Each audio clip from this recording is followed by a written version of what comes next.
Quiet on set! And action.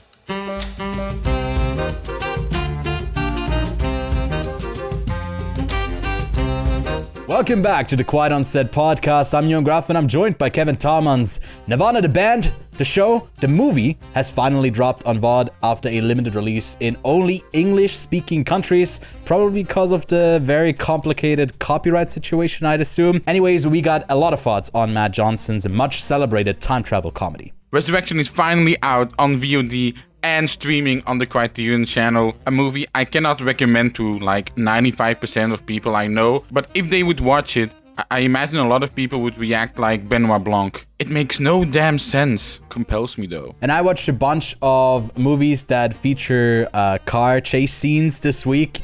And for that, we are gonna review To Live and Die in LA. And it actually sparked a discussion between the two of us of what maybe the best car chase scene or car chase movie is overall. And we'll have a healthy discussion about that later in the podcast. Healthy. No, like butting heads, nothing at all. Just pure, friendly debating. Maybe, our heads aren't going to butt, but maybe, figuratively our bumpers of our cars are going to, like, occasionally, bounce on each other. Then we're gonna fight about who gets the insurance claim. Exactly. I mean, it's crime 101 sort of thing where you end up rizzing us, and then we end up going on dates and shit. Yeah. And who is going to be the one that's like? Anyways, this bit is going too far.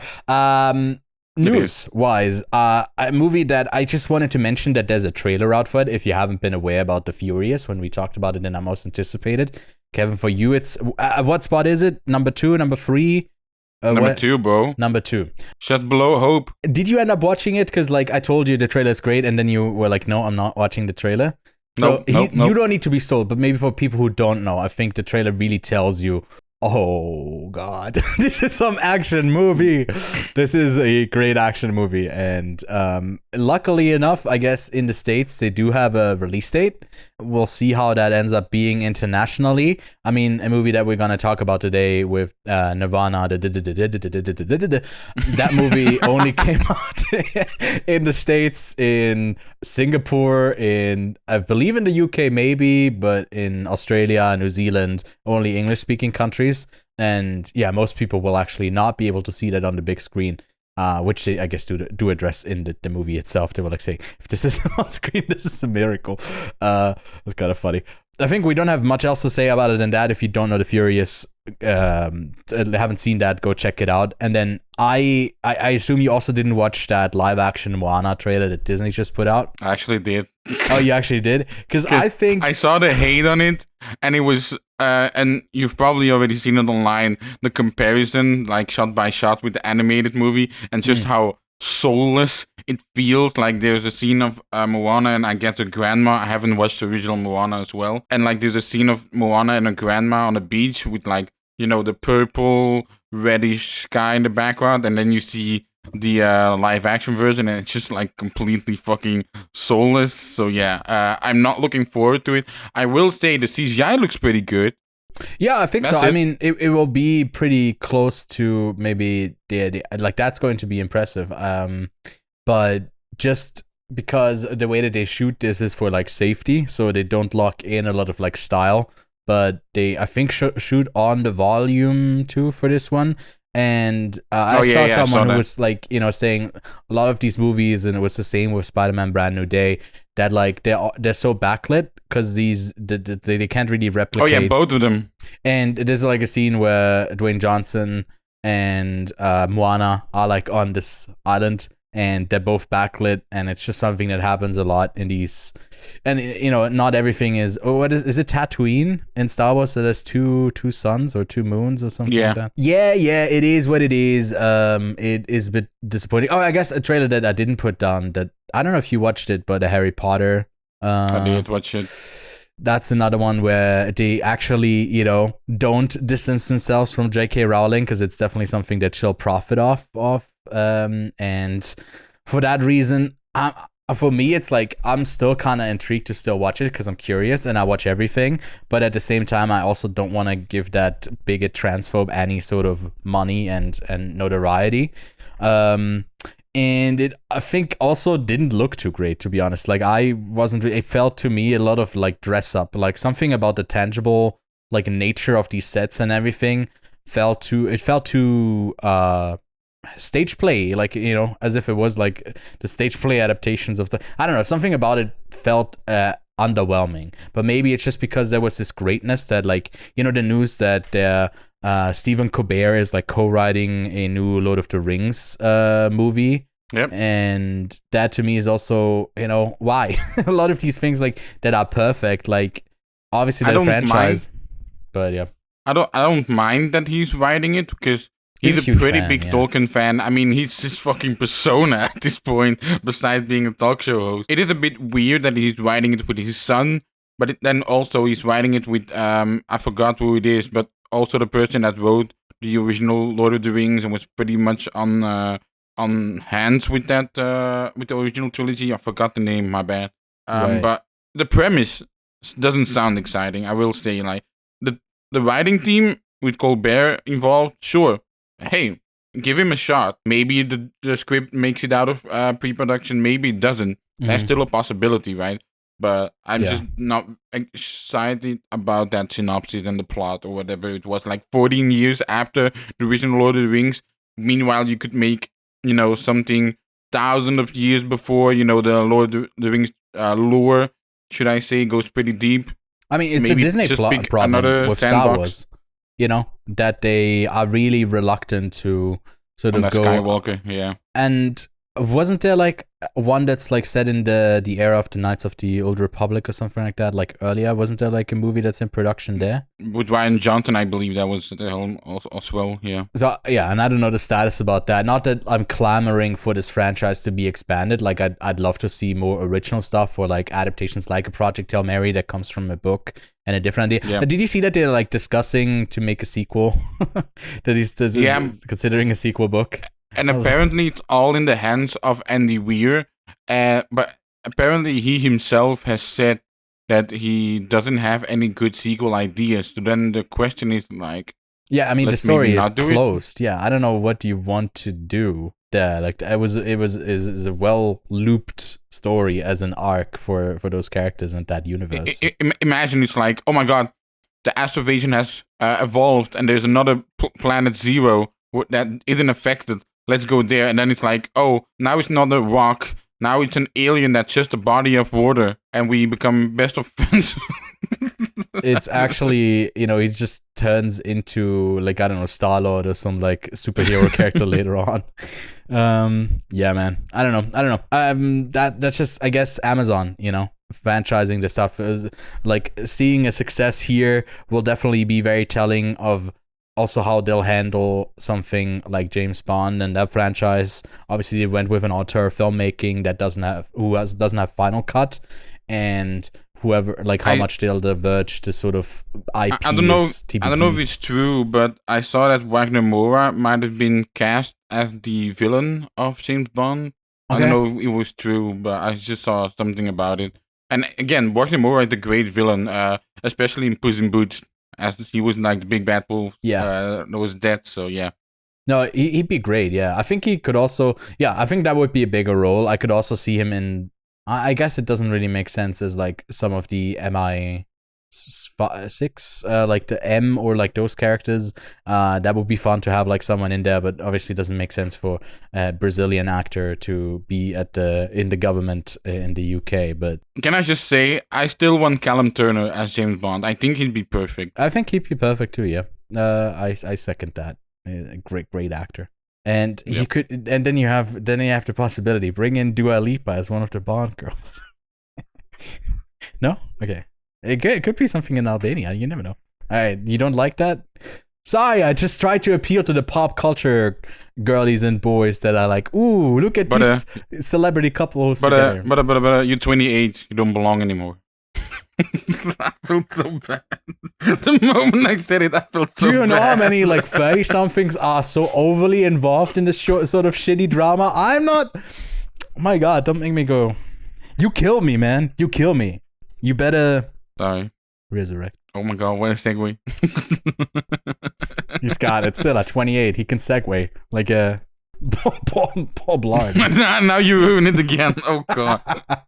Anyways, let's get to main reviews of the week, and we'll start off with Resurrection from B. Young. In a future where humanity has surrendered its ability to dream in exchange for immortality, an outcast finds illusion, nightmarish visions, and beauty in an intoxicating world of his own making. That's Resurrection, that premiered at the Gun Film Festival, where I got to see this at an evening premiere at 10 p.m. It's crazy to watch a movie like this after a long day, but I made it through. It's a story that is sort of told in these okay, I see you shaking your head. We'll get to that and how much I made for and how much my experience was dreamlike in itself. But the movie has now been picked up for distribution by Janusz Films, and then also by Criterion. How did you say that? Yeah, Janusz. I just wanted to. I always said Janusz. Janusz. I don't know if they like what their background is. Is it sort of Nordic, or is it? I don't even know. You know, you gotta put a bit of stank on it, but Criterion is a bit easier to say, and it's streaming over there. It's also on VOD, and it did have a sort of limited release in some places, a bit all over the place. It was in the festival circuit for a while, and that's how Kevin got to see it last year as well at the Ghent Film Festival. It's a movie that, you know, takes its time to go through the different segments. We got a couple of like sort of chapter-ish storytellings that in the beginning they're about 20-25 minutes long, and it sort of gets progressively, I guess, kind of longer as we get along. I think it's like pretty in sequence. They do sort of get longer, and this was very close, in contention for your favorite movie of the year. We'll I guess get an update on that, if it actually is now your favorite movie of 2026 now that you got to see it again. And for me, it was the first time that I got to see it in almost a year, and it also sort of lived up to my expectation of what I sort of loosely remembered from it. What is impressive about it is that it is from director Bigan, who's the writer-director. He's also the co-editor, executive producer, and you can clearly see, at least I would say, that like so much intentionality behind everything that he's doing, and sort of how you plan out every aspect of a film. And I think it really comes through in that silent part of the silent era part of it, how you interact with sort of a locked off camera, and the possibilities with that are so incredibly imaginative. And overall, it's such a huge love letter to cinema, to its different eras, but it also is grounded in so much, I believe, Chinese history, and the different senses that it alludes to in thematically in each chapter. Where do you want to start with Resurrection? I just want to start with the fact that Resurrection is not a movie that I can recommend to many people. Like I said, I cannot recommend this to 95% of people that I know. As we can both tell with our cinema experiences of Resurrection, so many walkouts within those first few minutes. Mm-hmm. People see those text scroll, those exclamation points, and they're like, if it needs an exclamation point, I'm out of here. But so many walkouts during the first segment, and then even during the later ones. Like, people are just not vibing with... I feel like this movie is so immersive, so it feels a bit weird that people are like, nope, I reject this, I'm out, you know? Like, in Cannes was the same, right? It's so many walkouts, especially, I felt like it was like a fifth of the theater left, just, like, I don't know, I can't, like, that's just how I remember it. It was so many people who walked out when they were like, oh, it's past 10 p.m., I gotta read, I'm out of here. I'm just a film journalist. You gotta, tell me, don't show me. I don't know. It was just a bit disappointing because the movie flows like it is over so fast for how long it is, because you got always some sort of visual spectacle to be in awe of throughout the whole runtime. It never really lets up. I think the one part where it does sort of slow down a bit is in the third chapter in the tempo. That's to me like the slowest, where I wouldn't say it drags, but it takes the most time with the least bit that it's doing there. It really is like sort of more an emotional resonance over like a thematic one. But that to me was like maybe my least favorite bit of like that overall experience on this rewatch. But It's just a fucking spectacle, man. It's like I wrote down in my notes, like every few moments I had to go like, oh, absolute cinema, like a bunch of times. It was like it's crazy stuff, man. And then obviously, you know, we ended on like a huge long, not the very end here, but like like something that the director is known for these long takes, and that is just spectacular the way that it comes across. Like it's incredibly impressive. This director is only 35 years old. I mean, he's got a long career ahead of him, as long as they let him make movies, of course. With the Chinese Film Administration. You know, as a director, you evolve, you mature, you start to get to know more, like perhaps film history. Like this guy seemingly already has it all at 35 years old. An entire history of cinema in 160 minutes was, I mean, that's an achievement and a half. Holy shit, dude. I low-key, this might be crazy of me to say, but like, this would be on the same level as Orson Welles making Citizen Kane, and what was he, like 24, like in his 20s, early 20s, right? Yeah, I think so. I think this is the same achievement. Like, this is the same feat that he has achieved. I mean, people were like very much looking forward to this in Cannes, I remember. And then from our jury grid that we did there, it was like, I think the highest rated, it was like up there. I think it was tying Sentimental Value. People really liked Sirat on our jury grid as well, and it was just an accident also was quite high. But this I think was like the favorite, if not the second favorite film of the festival for the people who, like, I guess are in our circle. I think you just need to be a bit of a movie nut as well, and sort of also more in our sense be so enamored by the expansion of your worldview through viewing the lens of a specific country's history through film. And also, you know, a movie that is about the collectiveness, about that experience that you shared together, that weird, bizarre thing that a film is just a collective dream that we all get to experience, how special that is. But then also, you know, just having a good bit of fun with like staging, and the use of mirrors and reflections in this is like, oh my God. Especially in that, like, I think it's the fourth one, the era where it's about the magician and the kid who are like scanning their way through with the cards. And also in the second one where it's like the sort of tricking of your senses, and it always like sort of hones in on like one aspect of like your like sense of sight can't be trusted, and it falls back to like sound. And you know, in that the next one, it's about like, you know, this or like the one after, it's just about the smell. I don't know what the third is. The third one like touch. I feel like we can dive deeper into that when we are in spoiler territory. Fair. Indeed, like you said, each chapter is talking about a certain sense, has a certain cinematic style that is invoking to tell that story, and is usually surrounded with a historical moment. Obviously, with the very beginning, silent film, like cinema has been birthed, like people are discovering it. Then the second one is the era of the sound, getting voices, like people are speaking now, which like the most famous movie of that is Singing in the Rain, right? Then we got. I think it goes beyond there as well, because it's like in the code that is introduced in, it's like in the what's his name, Alain Delon, La Samurai. Exactly, I was talking that one. But that was in the 60s, also, you know. That was a bit later on. It's not just no. It's talking about the film noir, and the film noir has been like, obviously since the 30s, 40s, has film noir very much been popular.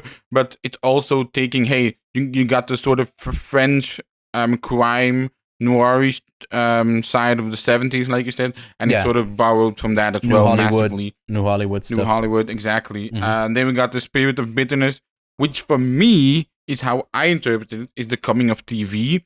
Then we got the new generation is like New Hollywood, like you said.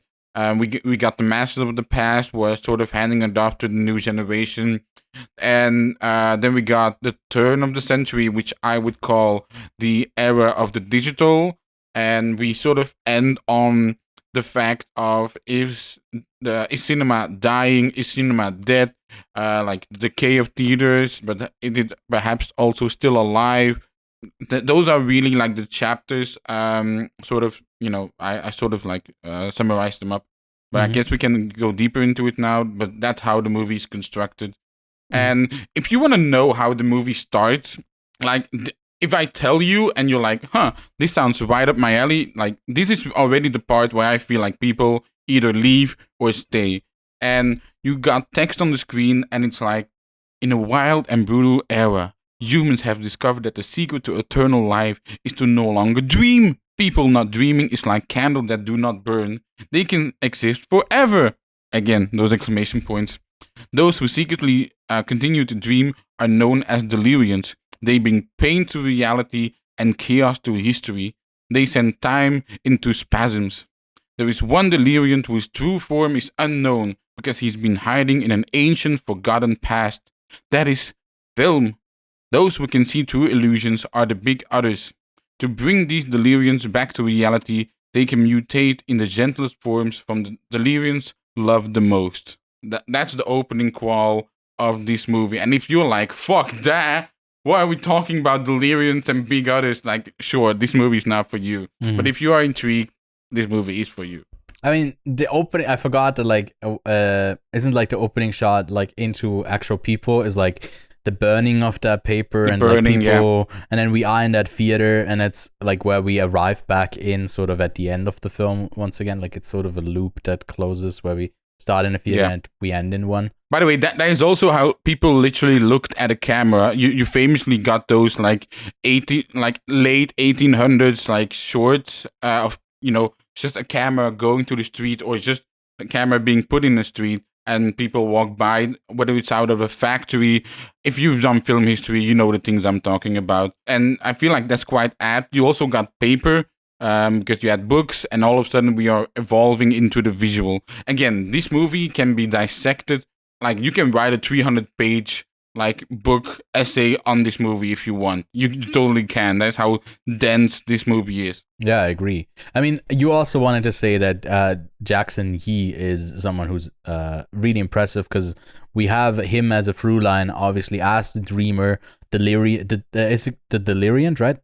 He's the deliriant, yeah. And sort of takes on a lot of different characters that in some places in the first one, you know, it's evoking the sort of German expressionism with the Cabinet of Dr. Caligari, the Nosferatu, like the sort of shadow play that it has. It's like she's crawling through that sort of moving set there. And like a lot of these like clear references that I think become a bit less, I wouldn't say on the nose, but like really on the forefront of it all, because it then becomes less about the iconography of like that specific era that is so like, you know, over the top and like limited in how, like scope of how much they exist, to like a broader reach of that. So you sort of loosely evoke like a whole era and a feeling of a time in film. And I think it sort of neatly makes that transition. But like he's a monster to like very different sort of appearances, and you know, full commitment, shaves his head by the end. It's crazy. You know, talk about range, right? We often talk about the range that this guy has range in one film. You know, people were discussing Michael B. Jordan, which character is he getting the Oscar for Stack or Smoke? Don't even get me started on this guy. He plays so many different characters. And Jackson G has like a big year as well, because he was in another movie called Big World, where he played somebody who is suffering from cerebral palsy. And I haven't seen the movie, but I have low-key seen the movie, if you know what I mean, in terms of the montage, because I did put it in there. Like, his performance there looked like it was on the same level as Robert Aramayo in I Swear. Like, that type of performance. Right. I believe he also won the Chinese main actor prize, you know, like the Oscars in China. I do believe he won the main acting prize for that role as well. But, you know, Big World and now Resurrection. I mean, I think the guy has... If he isn't already, you know, in demand, now he definitely will be. It did well. It opened like the last film did in China at spot number 1. Oh, right. Yeah, both of those opened first. But I mean, I've seen him in some other films that I didn't particularly like. Like I saw him and She's Got No Name in the Battle of Lake Jiangjian and Better Days. and none of those movies I particularly liked, and I would be lying if I said like he really stood out to me there. But obviously, here is at the front and center of the film, and he's a very important aspect that also works just so well in unison with everything else. And then we reviewed Shu Kui's film Girl Out of Venice, that I don't know if it's gotten release in China or anywhere yet, and we really didn't vibe with that. But I think her like sort of leading through her voice, and also in the beginning stages, she is a bit like a bigger part of the first silent era chapter, is also something that works really, really well to me. So I think like when we talk about the crafts, but also the performances, I think they're really solid. And I think we do have to shout out maybe the cinematographer as Definitely. well, Dong Jin Sung, who also is like, with the Cinematography Guild in the States, you're allowed to be a cinematographer, but you're not allowed to be the camera operator. But in this movie, he is also the camera operator. That's one and the same person. And Maybe. the sort of variety that he has to bring with a lot of like these static shots and how they are lit, to in the later chapters, a lot of like dolly shots that aren't the same, and then shooting on like a Ronin sort of handheld thing of like that one shot that is, I didn't see anything about it. I didn't check, but like, is that last bit, is it a stitch together, or is it an actual true one shot?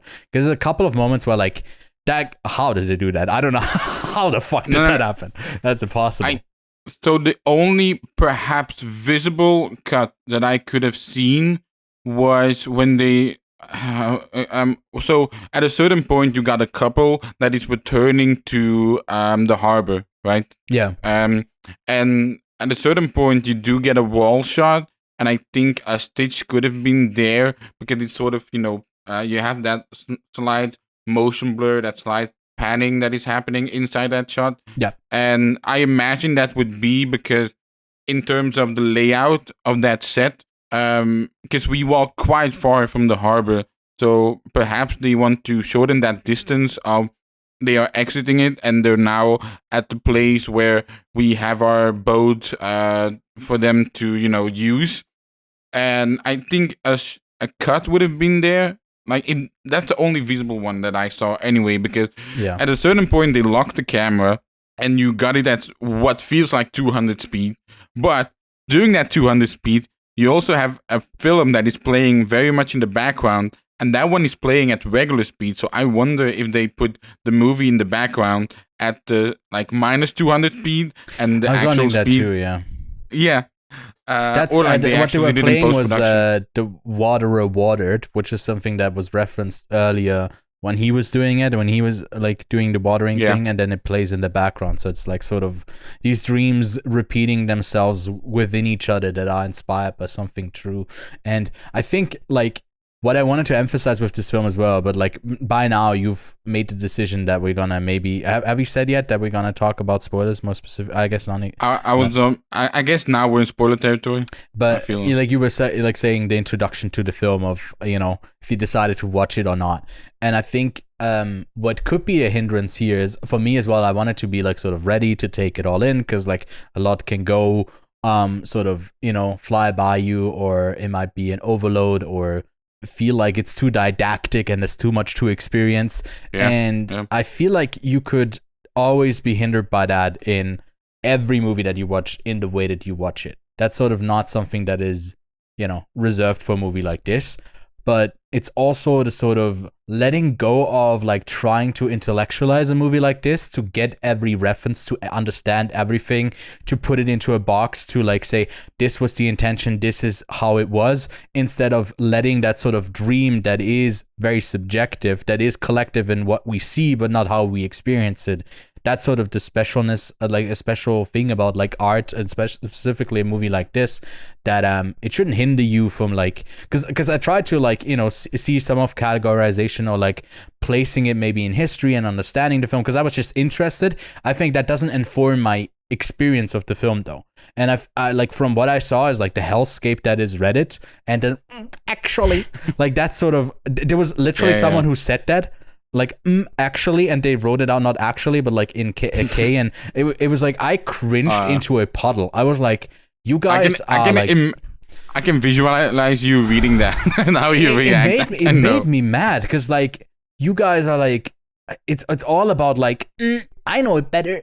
I was like, bro, that's like, and I think the movie isn't really advocating for that at all. It's like it's a false interpretation of it. So I'm trying to like just say, go into it and just let it wash over you. You know, that's sort of But yeah. And I let it wash over me for the first time, but I was very excited to sort of dissect the movie for myself because me too. I've talked to some people about Resurrection, and they all have their different takes and different interpretations. The director, Began, has also emphasized the project's connection to Chinese film history in particular. He said, "This film is my emotional response to this land." Obviously, I have no emotional connection to China, so all that, history and references did fly by me, and I really looked at it as a exploration, a retelling of the 20th century cinema. Mm-hmm. So I like that. Those were the glasses that I put on when watching this movie. And to make the spoiler talk, a bit coherent, let's talk about the chapters in order. I think that's the best way to do it. So we had the opening title call already, and we are opening in the silent era. This is modern visual culture has been born. The camera is there. By the way, can I just say there's like a quick shot in Resurrection of the big other lady, I guess, to opening her curtains, and there's just one pigeon that is trying to hold on for dear life on the railing of the window. That was so funny to me because he's like flying, like, help! I need to stand on this. That's what I quite find funny. But again, in terms of the style of this movie, you very much have that old jittery camera of the past. I don't know if they reproduced that in post-production or shot with actual old cameras. They did? Apparently, from what I could tell, again, I think there is not enough BTS on this film. It is incredibly disappointing. I tried to find, but just from what is listed on IMDb, so you do have to take that with a grain of salt, is that they all shot it on an on ARRI RAW 4.5K and then sourced it into a master file in 2K.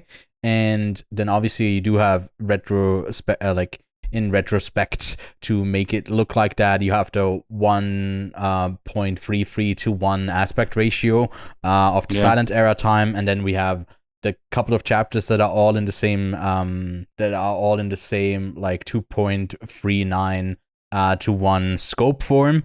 That is also the film. That is the film one, not I think the modern one. It's definitely like the one that's a bit more. Oh, actually, no. Actually, it might just be the modern one. And then just the flat for the final one, which is the sort of more, I guess, the more digital look. Since then, in 1.85 to 1, the flat aspect ratio, which also sometimes is 1.78 to 1. But yeah, that was I thought does it change aspect ratios that much? But I actually checked, and the couple chapters in between do all stay in scope largely. And they're also using some tricks of the old. For example, when she's trying to get off the dust, you can clearly see it's in reverse footage to sort of get that thing to when she's trying to collect the dust that is on the table into her I don't know what it's called, but the flash thing of the cameras when taking a picture. She is after the Deliriant, and she sort of gets into a Matrix-esque dreamland of the Deliriant, where she's sort of battling with him to get out of that dreamscape. And once she does, he says, illusions may bring pain, but they are incredibly real. I don't want to live in that fake world being the world of opium and drugs, I assume. And he says, please kill me here and now. And then after, she brings him back to her place where the monster's heart is a projector. That you must have loved that one. Right?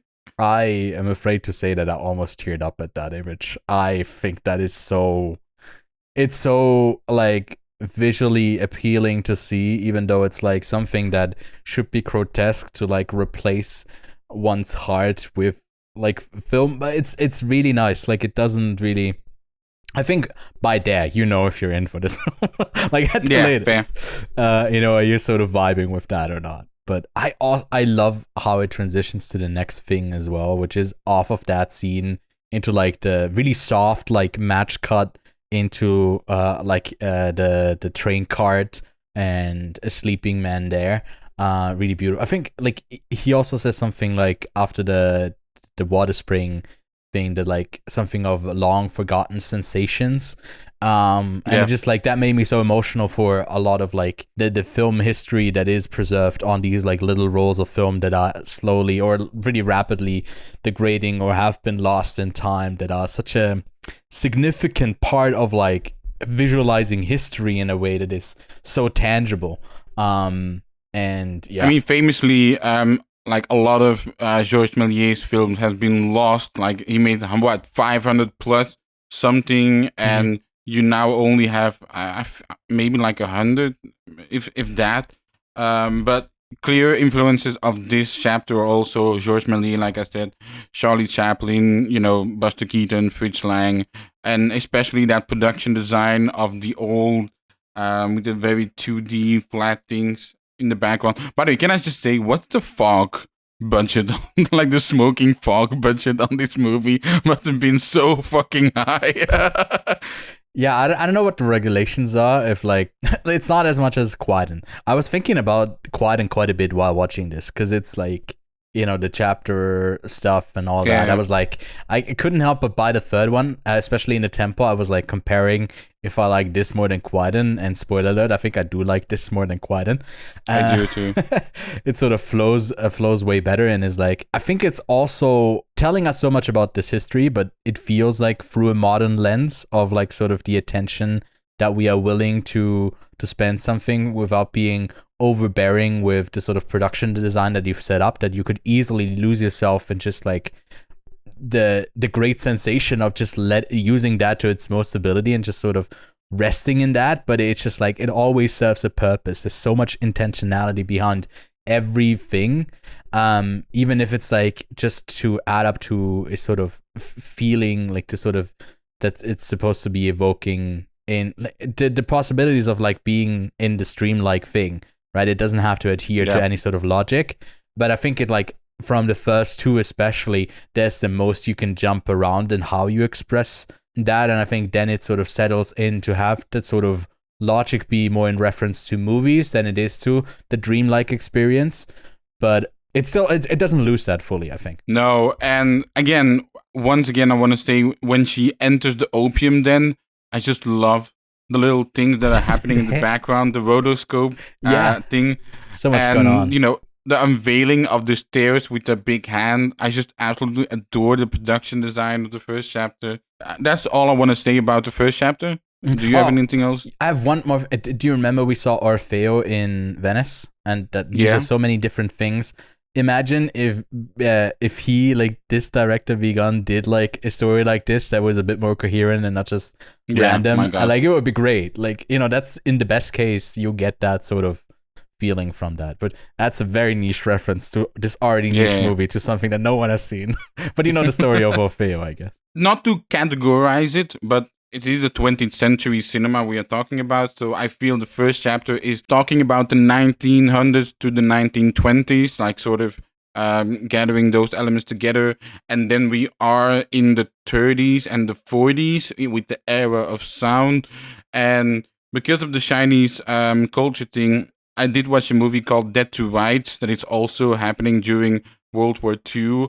It's also specifically during the Sino-Japanese War. And so here we are in the 30s, we're in the 40s, and you have the coming of sound mixed within the era of noir cinema, talking about very early 30s, 40s, those American noir cinema, and then also taking inspiration from that French crime noir movies from the 70s, famously from Melville, I feel like specifically. Also, some Tarkovsky elements. I've seen a lot of people say if any segment feels the most like Tarkovsky, it is this one, which I do tend to agree with, especially with like those long shots on the train tracks, in the train station. And so here, I guess really is your voice is more beautiful than anything I can produce with my instrument. I'm sort of paraphrasing here, but that's what's been said. So really, hey, now we have sound. People can speak on film obviously a lot of people are being left behind by that era of like, oh well, now they're going to go for that person instead of me playing piano on the visuals. Also feel so it's, some people that don't want this change to happen. I also feel like it's mixed with LGBTQ undertones. I don't know if you felt that. Of him chasing. Oh, Yeah, because like they sort of want to die together and they're like chasing together. Like I did feel like there is like some repression going on, because obviously there's some repression of, in terms of the Sino-Japanese War. I referenced Dead to Rights there. So in Dead to Rights, you have a postman who is sort of pretending to be a film developer, and so there's a Japanese military guy that's also a photographer, and he wants the postman to develop his film to use for, hey, look how the Japanese are so friendly with the Chinese, etc. Like I'm imploring you to really watch it by next week. Actually, like in terms of the connection with this chapter, it's really apt. Mhm. And so there's some repression going on in terms of propaganda, but I also feel in terms of sexuality, I felt like was slightly hinted within this chapter. I don't know if you agree or not. I mean, I didn't really feel that, but I feel like it again, like the movie lends itself to a lot of like interpretation, especially what you take away from it. I wouldn't really say like, oh no, that's wrong in any sort of way, but I just didn't think about that or felt that while watching.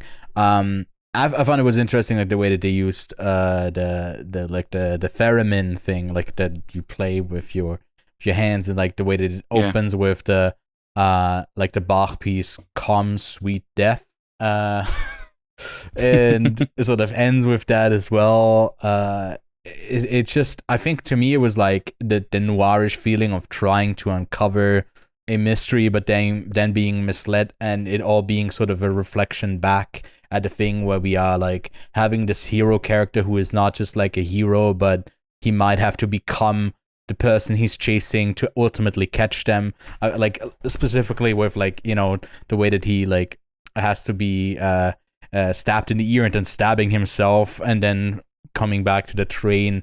Like that was to me the one that was just like, you have plot that would be technically going on, but the way that we solve plot is all through vibes. And I sort of like that, because like ultimately it's not like, okay, there's something on a plot level to uncover, to like figure out who this person is. It's more that you have to feel it, that you have to experience it the same way. I really like that, and I guess I wasn't thinking about Tarkovsky. I really was like sort of honed in on just its film noir sort of aesthetic, but I think this chapter is like very like stylized in the way that I quite enjoyed. Yeah, with that bluish, grayish tint. Yeah. Also using for the first time sort of time devices within its film. So there are flash forwards, there are flashbacks, and again, like those things were happening in film history as well. You got the Hall of Mirrors shootout, which is famously inspired from The Lady from Shanghai. I don't know if you watched The Lady from Shanghai. No, but I know the sequence, and I mean it's been referenced in a lot of films, right? In John Wick 3, absolutely. I believe, John Wick, mostly, or the second one. And then we got the transition to the third chapter, which is as he cuts the Delirium open, because the Delirium takes forms in every chapter in the form of Jackson G to really make it obvious, like, hey, this is who the Delirium is in this chapter. Because I imagine it'd be a bit confusing if he was different actors, like for the viewer. Yeah, I mean, ultimately, I think to slightly jump forward, when we are like given the context that he's experienced 100 years in the span of just dreaming for 2 hours. I guess it really ties it back to him. But I think from the get-go, it's not that clear that he's the Delirium, because he appears as like the monster in the first one. Yeah. Like obviously, you notice that it's him a couple of times once you see him pop up, and it's clear. But it's not something that is like in your face. And it's also not something that he transitions any sort of characteristic throughout these films. He really is just a surrogate to be plugged into a sort of dream scenario. So the guy cuts the Delirium open. He sort of burns away into history, I guess. And I love the candle transitions, because the candle like really is like dying down, fading away. And then you've mentioned the chapter a few times, we are in the spirit of bitterness. We are here in terms of mythology, in terms of Chinese folklore. This is really the chapter that isn't as involved in film history, I feel like. Yeah. But my interpretation again of this is the coming of TV. You got this Mongol played by Jackson Z, and he's returning to his temple. At a certain point, he says, "Oh, this wasn't here when I was practicing. We're also looting amongst temples, so it's like, are we stealing culture? Like, they are like sort of in La Chimera. I did get La Chimera vibes with this one, as well. And at a certain moment, they are at a little statue, and it's like, oh, it sounded hollow inside, but it's really heavy, which did make me think of Edward R. Murrow's, a TV is just a box of lights reference and dialogue. And I felt like this chapter is sort of like the filmmakers feeling abandoned and isolated by TV. Like, that is how I interpret it. Nobody else has that interpretation but me, seemingly, on the internet. But how did you look at this chapter? Because you said it was your least favorite chapter. It is my least favorite chapter as well. But again, like I said in the intro, it does compel me heavily, though. Yeah. I mean, to me, it was like the first chapter where I noticed, like, yeah, Chinese people do love to, I'm making a generalizing statement. Chinese people love to share a cigarette, and you can't refuse it. And I've sort of learned that through another series on YouTube that's currently ongoing. It also takes place tip to tip. Tip to tip, and it's something that I think stood out to me, but like it became so apparent here because it's through multiple chapters. Like the sort of, you hand someone a cigarette, they take it. It's not like a very formal thing of like, oh, I accept you, I interact with you, but it's sort of just like something that an extension of oneself to like share this moment. But that to me was like what stood out, like the split diopter shots that they have in there, that are the ones that are so incredibly silky smooth with the transition. Because often in these diopter shots, especially in modern movies, the line is very harsh. And here it's like all in a soft flow that feels like it's representing the area of this, like this temple and the snow on top of it. It is so incredibly visually stunning for the limited scope that we have. And I really adore when they do write out sweet and bitter in the sort of moss. I don't know what the thing is like in the water thing, but when I don't know what the substance is called in English, but the green leaf thingies. But then like writing it out in the snow. Algae? No, it's not algae, right? No, I think it's not algae, but yeah. You probably know what we mean. Especially if you've seen the movie, then it's pretty apparent.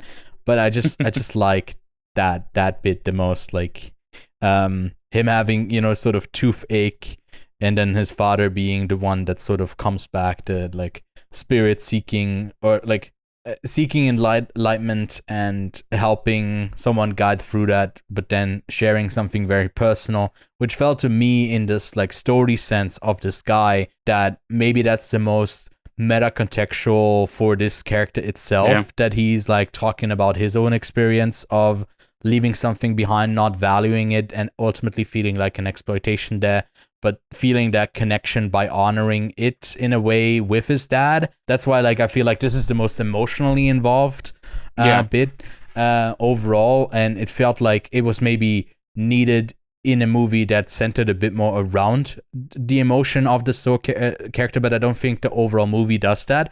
So that feels like that to me is like why maybe it stands out the most. Yeah, it's really a father-son relationship. Mm-hmm. And him saying like, oh, I didn't hear my dad snore anymore. Yeah. I regretted it. It's like heartbreaking stuff. And in terms of director's style, I feel like it's quite apt we saw Qui-Gon a few like weeks ago, because this does invoke that feeling of Qui-Gon a lot, of Obayashi, of Kurosawa, I would say as well, if we're really like, because again, like every chapter really is inspired by a certain time period, by a certain director's style, and I feel like Obayashi it's called, right? The director of Qui-Gon, Obayashi, I believe it is. I believe it's Kobayashi, yeah. Yeah, and then obviously Kurosawa as well. I feel like in terms of analysis, there isn't much to this chapter, but it really is about letting it flow over you, just feeling the emotional connection that have. Yeah, I mean, really I like don't want to make you answer this, but for me specifically, having experienced this loss of like a parent as well, is like that emotion of you feel when a sense comes back. And at first, I wasn't sure if it's like going to be. I think it was supposed to be like taste and the bitterness. That was the sort of theme around here. I initially said touch. That's not what it is. It was around taste. And the next chapter is going to be about smell. But I have this thing with smell that sometimes I smell the exact same smell that I remember of my dad, and it sends me through a spiral of emotions and dreamlike experiences that are just like sort of remembering certain things through that I think like centering it around like all of these different senses was like such a smart idea that doesn't feel too on the nose of like we go chapter by chapter and it's like this one's going to be smell, this one's going to be taste. I mean, they do one thing quite literal in the sense of they write the word sweet and then it turns into something bitter, like bittersweet when remembering something. I feel like that's really the only like on the nose thing they do, but it feels right in this moment. It doesn't feel forced. A lot of this really rides on does it work for you emotionally, and I think it's like so impressive that I think it works in a lot of different aspects, and I think the people who didn't enjoy this will tune out this movie before they even get to it, so it feels very rewarding that like I don't know, I would be surprised if you get this far into the film and then you don't sort of connect with that thematic level of the film. Yeah. And then we go to the new generation. I feel like we're now in the 70s. I feel like this is 70s anyway. That's the feeling that it gave to me. And now we are in sort of the era where, we're in a market-driven society. We have to give the audience what they want. Like they don't want to feel cheated out of it, and that's especially apparent with the old man. And we have this con artist who clearly has been through this period of like perhaps like the fallout of the war, like scrappy, like you said in the show notes. And we have also Jackson G here, who is trying to survive, but also held down by his creditors. I wasn't really 100% sure if it were his creditors or like his crime partners that were betraying him at the end.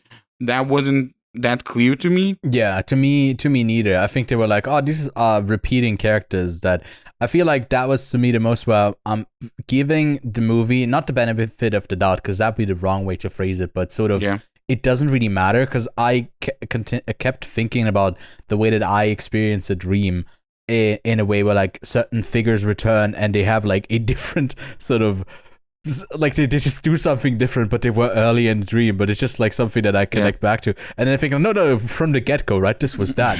Now you can't clearly remember. So I think that wasn't like overall like that important, right? And I think it wasn't for you either. Yeah.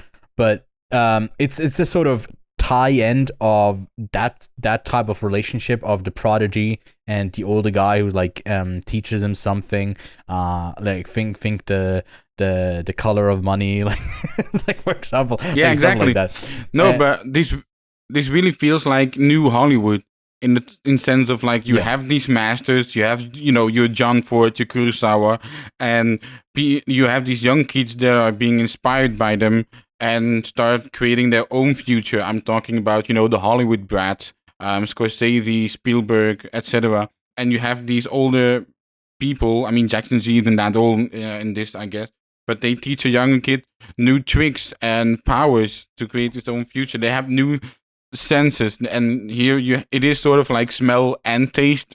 It is a bit more smell because his vision gets obviously like taken away in the sort of performance scene for the old man. Also thought this was maybe like early VFX, like they can imagine what is going to be there, like in the screen later in the movie in post production, and instead of doing everything in camera. If we're talking about cinematography, I love the warmth of the sun, like in this. Like it really felt different. It really felt like a bit of that Apocalypse Now yellowish tint that I just absolutely adore and feel like we don't get that much anymore. I mean, it's also like them talking about reverse thinking is also encapsulating the best parts of like maybe the second chapter and those eras back into like focusing on, maybe if you interpret it in a way of like, you know, maybe we've lost some true identity of ourselves in the third chapter, then in the fourth one we return back to like the masters and learn from them to pass it on to the next generation in a way. And yeah, this is the one where I really like just sort of the setups. You have the setups of like how something works, and then you're shown how it's executed, but then also in a lot of ways sometimes it's like, wait, how even that does it the superpowers, what is like the sense of smell, how does it make any sense?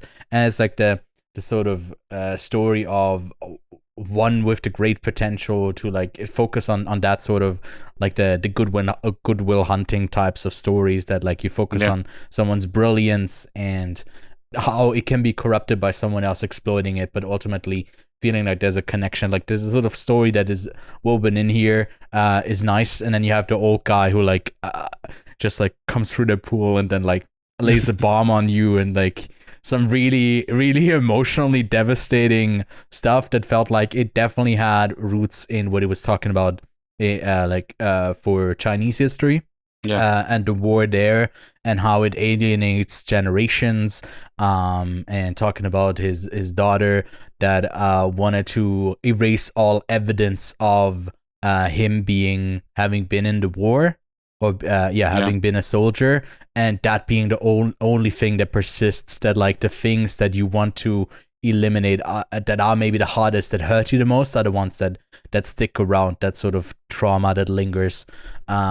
And I think that was like, I don't know what that was specifically trying to say, but the sort of emotion that I felt while he was saying that, I felt was quite powerful. Like that was another moment that to me like emotionally really resonated in the film. And you got all of this emotion, and then you have the most sophisticated fart joke of all time in cinematic history.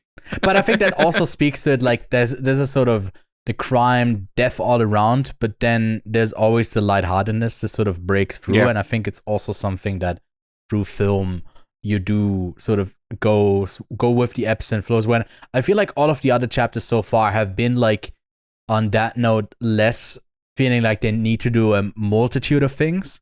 They can hone in on one specific thing. And I think in the era that we are now in, when we go to the last chapter, that is like the spectacle of a one take, we are also in that previous era of that, like the scam artist type stuff, where you need to have a multitude of like the spectrum of humanity that needs to be reflected, that often gets overdone in the way that it needs to be quippy, it needs to have action, but the stakes are also death, but also you don't care about death, but then you have a scene where you do get really emotional, you want everything, and you want too much, and you end up having like a like green screenish blandish mess that is ultimately like nothing in the process. And I think here you have sort of that golden era where you do preserve like all of it still.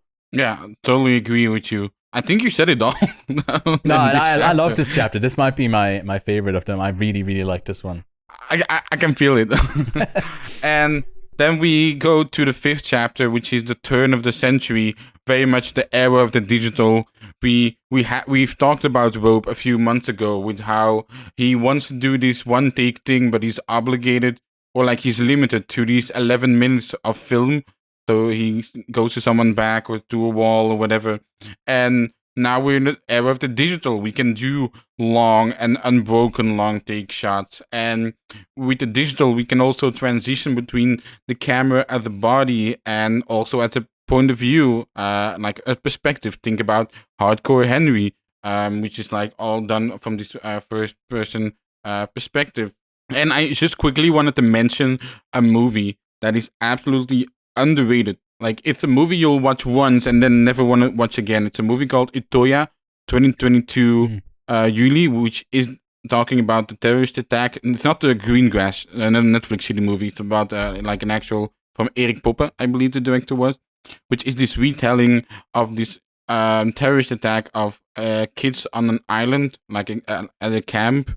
And it's brutal stuff, but it's all done to this one take, and you have this camera that is sort of being a witness, but also is following your main character. And I think this chapter is also trying to recreate that exact feeling with its long take and digital shots. And I absolutely, and this is my favorite chapter of them all. It is a bit, like I've done a long takes. thesis. Yeah, I like long takes. I've done a thesis on it, but this is my favorite chapter in terms of feeling, in terms of set design. You got, your romantic longing. This really feels. I didn't really assign a director for the fourth chapter. People were saying Wong Kar-wai so much, but I didn't really feel that, to be honest. It's just because I think they were like In the Mood for Love and Red, and they were like saying, Wong Kar-wai. I was like, I don't know. But yeah. But yeah, you got your romantic longing here as well, which I do kind of, I can see In the Mood for Love, because you have your romantic longing, you have your Red, you have, them looking at each other, staring here. And yeah, I also, vampires were sort of in the 90s. Vampires, I feel like speaks to the forever nature of this digital scape that I feel like there's no, what's the next progression point on? Because it can't be AI. It can't be. I think that's the death of that expression if it's not part of humanity. So like it's sort of the vampire that finally seeks the dawn to like wake up again. Like there's a lot that you can interpret into it. The longing of that sort of love that you sustain for the immortality at what cost, and the respect that comes through that immortality of having sold everything else off, and you're disrespected Mr. Luo that is, probably the like head vampire. And which I feel like there's no indication whatsoever that this is a vampire movie at all or like a vampire like character at all. We also get no but that's what like the dream thing of like when it can have that twist. That's the sort of thing where you wake up again. It's like, oh, she's a vampire. What? I mean, he did get shot to his hand, and like he's bleeding into that cup. Yeah. And like I assume someone will drink it, like whiskey. But it also really feels like we're at the turn of the century. You had this whole 2K type panic that was also going on at this time, and this also feels sort of like the last era of the communal experience. I feel like that message goes a bit further into the epilogue, I guess the last chapter. Really, I adore this chapter, man. And even at the end, when it's like, I'm scared of what's gonna happen now. I'm scared of, I guess, sort of dying alone, being isolated. So he asked her to bite him so they can sort of go out together. It also really feels like a Romeo and Juliet type story as well, in that regard. This is my favorite chapter of them all. And again, I don't know how they did that speeding up thing. Like, did they actually do it for practical? Because I feel like they also... the reason that they put that projector screen and projected that movie is also to cut off the background so the crew can work to make things like during the night shoot. When she's singing on the karaoke and it's on there for like 10 seconds, I was like thinking, oh, they're doing something. And you can sort of feel that. And it's like the right balance of like, why something is shot the way that it's shot. But then it also surprises you of how, it just shoots through the window, or it transitions to the perspective of like the antagonist character, and the way that we settle back in to like arrive in where we see like perspectives that shift, and the way that he gets when he sits in that chair and they yoink him out of it is like, that was one take. That was one take. How? Yeah. How? Like the way that they beat him up, like obviously like beating him up, fake beating him up, but then also the makeup being back in the chair. It's like, how they did this 3 times and they nailed it. They were rehearsing it without like a sort of they did 3 times. This took a whole month to shoot like this part of it, and they were rehearsing what it was for like 2 weeks with Bigang and with Yi, who were like sort of trying to figure out what it should be, right? And then they were specifically shooting that. And I think they were like, this movie was shot in a Chinese city that I'd have to look up. I think for most of it, like on location you, as well. you can't do this on a soundstage. No. You can't do it. And I think it also said that like parts of it were shot in Copenhagen, which was a bit surprising to me. I don't know which one. Oh, Yeah. okay. But it was Maybe the river sequence. I actually don't know. Because there, if you would do the river sequence, then I get that I feel like there's only one moment where I can visibly and tangibly feel a cut is happening in terms of like the panning and the motion blur, and this when they are heading for the boat. Yeah. It's in Gyeongguin. I don't know. I'm probably saying that really incorrectly. I'm actually trying to. We have a history of pronouncing shit wrong. I'm trying to get the text to speech, but it's not working. Yeah, it didn't work for me either when trying to go for Janu's film. So yeah, I don't know. Something about Google, I guess. Everything's AI now, and you don't need to actually say the words. You just hold up your phone and translate it.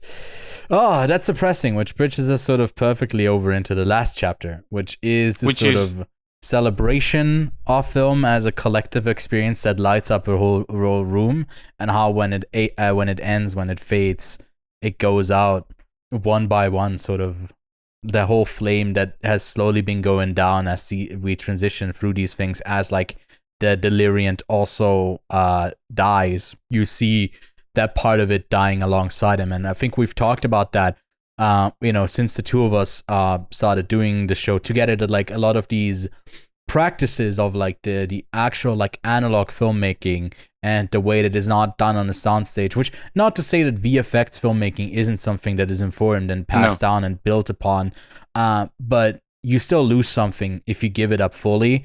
Like the practicality of building miniatures, of building these sets out and having something tangible there. With the puppets, we see the merit of like amending these things together in something like Project Hail Mary a lot.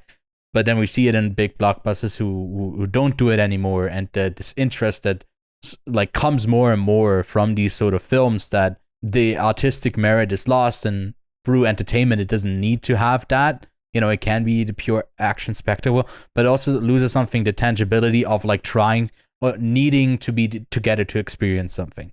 And I think it like really felt like a tragic love letter that you sent off to someone, like this movie, that I don't know if it will get delivered. I don't know if it will ever be opened in a way. Like to me, that it felt like it's an unread love letter to an art form that is in decline, and really grabbed me. Like I told you, like I teared up at this final image. Like it made me full on cry. I was like, God damn it, man, cinema. And you do have again like a bit of text in here that I want to read. At a certain moment when she is delivering the delirium, which is back in its human form, but she puts on the makeup and everything, and I feel like, hey, I don't know if that's something about doing it practically again, like putting on his mask and his like costume and everything, and she puts him in this sort of water. I feel like it's a server. I don't know why, but I got the feeling like it was a server with all the things, and the fact that you have to keep it cool with water. A liquid-based server in the middle, yeah. I think that just like on a visual, like that, I love that, like set, that whole, like it was so huge. Yeah, it was like incredibly it felt unnecessarily huge of like, but it preserved that scale. And the text that is playing here is like, she realizes what the delirium is so attached to, so she uses the ancient and long forgotten language of cinematography to have a final conversation with him, which is very apt to what you said with obviously these lost forms. And then you have farewell, even though this dream is filled with suffering. Farewell, even though this dream has already fallen apart, which I feel like it talks to the artistic landscape and experience. Like, in this age of digital and AI, you have these people that are losing their jobs with animation, with just being an artist in general, how hard it is in today's age. I felt like it was really speaking to that. And it is followed by the decay of theaters. Even the theater itself is made of candle wax, and the people out there, and they are glowing, having experienced this theatrical experience, but are fading away. Like I guess the memory of the theaters are fading away. In that sense, it's also a little bit literal. Yeah, I mean, it's very Like the literal third chapter. in the sentence before the farewell. She goes, "I may not know who you will be in future," which I don't know if that's I a forgot that. translation error, like in the future, but it says like in future. But I do know we were all corpses in history. Right now, you are outside the silver screen, and that's beautiful. There's some beautiful artistry and sort of sentiment it's stating that, you know, it's really is like fully bringing it back to cinema at the end there. And Yeah, that man. really wraps the whole movie up. We've talked about the movie sort of beat by beat, but I think this movie is worth doing so because it is so dense, because you can have so many interpretations. And Ewan, I really love this movie, and I moved it up to my number 1 of 2025. I gave it a 10 out of 10. I said last year, I mean, I said it with our updated version. It's like there are no 10 out of 10 movies for me, like the few years before. And then on this rewatch, just everything settled, everything clicked, and I'm like, you know what? I know this is a very niche movie. I've said it 3 times now. I cannot recommend this movie to 95% of people I know, but if you do watch it, I mean, my God, you really felt like you experienced something, even though you might not understand it, or you might have a different interpretation of it, whether it's in terms of cinema history, whether it's in terms of Chinese history. I do feel like there are a lot of beats that are relatable to, you know, just the human experience in general. And I gave this movie a 10 out of 10 on the rewatch. Damn. I love this movie. I didn't change my rating. I remained with a 9 out of 10.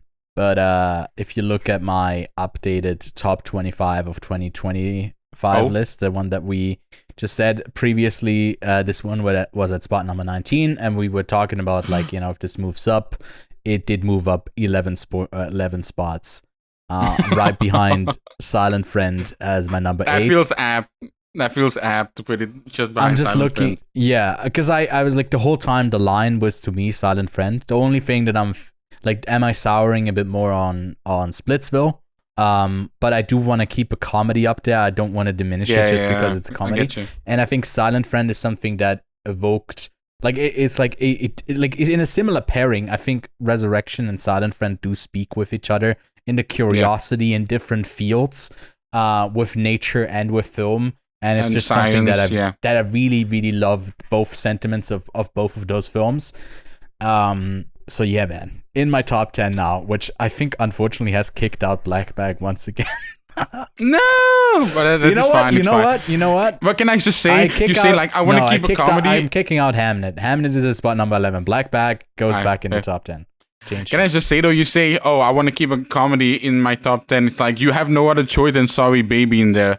Like, yeah, kind of, but a pure comedy. I think No Other Choice is like has the different elements there. And Sorry Baby also has some heavier topics. Let us know what you thought of the film. Don't dissect what we said and didn't say. Intellectualize it. Don't be a fucking stupid ass Redditor, but maybe tell us emotionally what you thought about the film. I think that would be kind of curious to me. And I think it's I didn't say that before, but I think we are missing out on the sort of, you have the World Wide Web that cuts off China by themselves, I guess, but like they have their own bubble there. And I think it would be such an enrichment of that exchange in culture, because I wanted to compare it to The Secret Agent, which I felt like was benefiting a lot from it, yes, being the previous year with I'm Still Here in the awards contention, and a lot of Brazilians being very vocal about how to contextualize the film and what it means to them.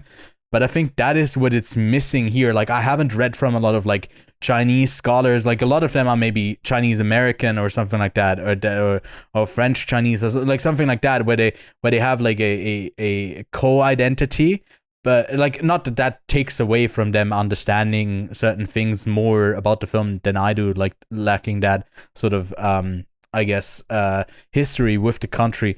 But I like, because they're not on Letterboxd, right? They like, there's not so a lot of it feels like it's missing out on how this movie was actually experienced and lived. Like I told you, like, it opened first, I think, in its week of release. I think nothing else big opened that week, but it did still gross more than like some other films that were in theaters. Considering its length, considering its density, that's still a massive achievement there. Obviously, yeah.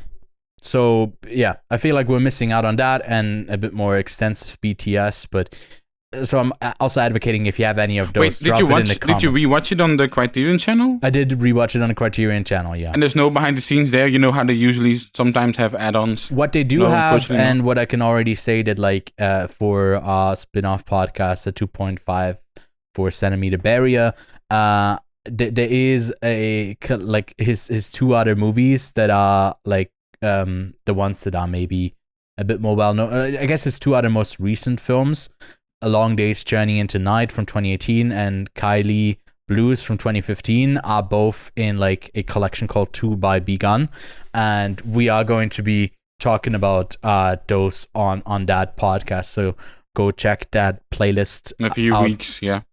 And we'll be talking about that in a few weeks' time, which I think all of these movies also need breathing room. You don't want to speed through a filmography too fast. Like with Johnny To, for example, we're also taking a bit of a break to like, contextualize and talk about these movies separately, not that they all like melt together as this one thing. But love letter to this movie that is itself a love letter. We adore it.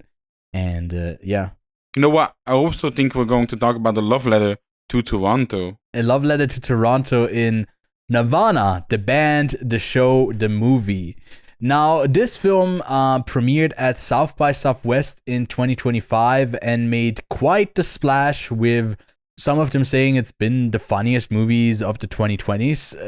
Brilliant movie, and from the director of most recently Blackberry, Matt Johnson, who's sort of made that bridge into these feature-length movies that people really resonate with a sort of style that is like, the very broadly the Office aesthetics of like maybe the long shots of like capturing something authentic, like the meld between the sort of documentary, like mockumentary thing, which this whole thing is based on, like Nirvana, the band, the show, first the web series from 2007 to 2009, and then an actual TV show, I think, that ran for 2 or 3 seasons in 2017 to 2018, and now making the movie for that before even Community can get its 6th season in the movie was the ongoing joke on that one. Oh, yeah. But this one, from the synopsis reads, when their plan to book a show at the Rivoli goes horribly wrong, Matt and Shay accidentally travel back to the year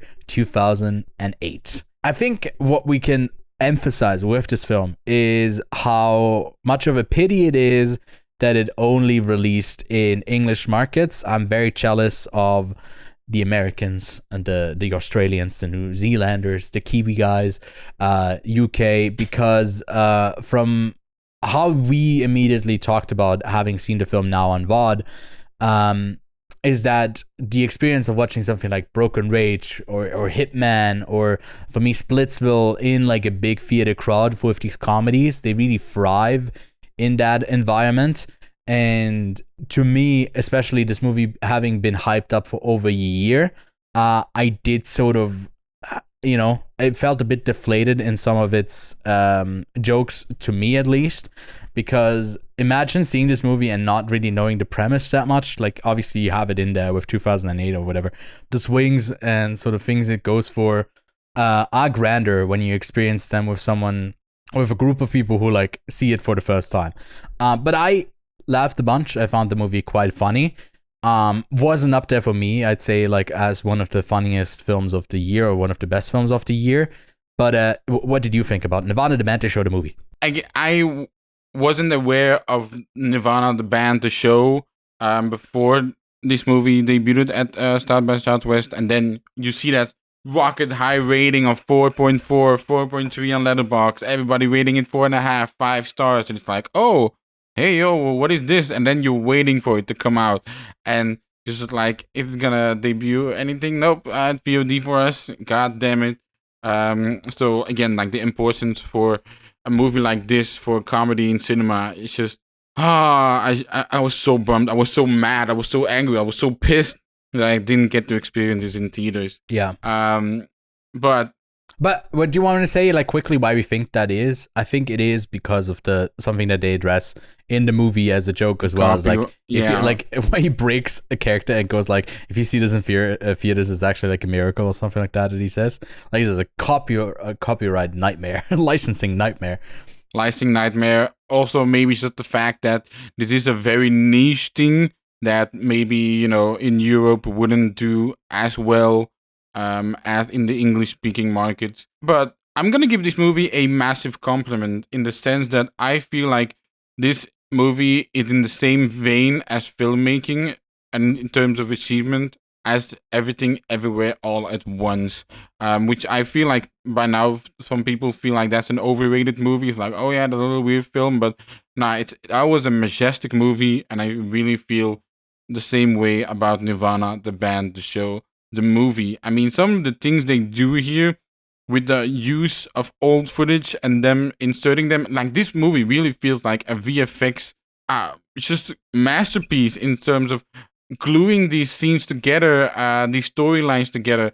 And I sent you one Twitter post in the show notes, and it's just like some guy with a blow dryer trying to do the hat away. Yeah. And it's just seeing that type of stuff in behind the scenes is, you know, why this movie works so well. It is made with some massive love, with massive passion, that is tangible and you can really sense coming through the screen, along with these great gags, these great jokes, whether it's on the screen, whether it's in the dialogue, whether it's visually, whenever they do a flashback and it turns to this like absolute grayish tint and with like dramatic music over it. Yeah, this movie was great, man. I was a bit afraid of it because, again, when you have a movie like this that is being hyped through the roof, and then you watch it like, oh god, I really hope it lives up to my expectation, and this movie really did. For you, it didn't, right? I mean, yeah. I mean, Matt Johnson was asked, I think, frequently in interviews, like, you know, do you think it's a hindrance that this is based on a web series and a TV show? Will people go in like being sort of turned off by the title as well? You know, the sort of joke that it is there, like, you know. But he said that it's probably a better experience if you don't know those shows, because like it uses the footage that they have from that, I assume, because I haven't seen the web series, and to sort of tie it together. And I think the magic part of what they do here is that they pretend that nothing, like that it is so improvised, so like off the cuff, right? The whole like bit of it is, but then it's sort of, you know, giving yourself a lot of room to improvise in an incredibly like prepared like room, right? To do whatever you want. And I think that's sort of to play that off in a way where it doesn't feel too overemphasized, to like arrive at a bit. It like, what I really appreciated about the film is like that it makes the jokes that aren't too broad in a way of like, now you laugh, but it's like a lot of like the situational humor in a way where like it almost feels a lot of jokes are like these sort of staggered realizations about things and the way they are delivered and the sort of repetition, but not really like really going through a structure of making something funny, but just being funny guys, like, you know.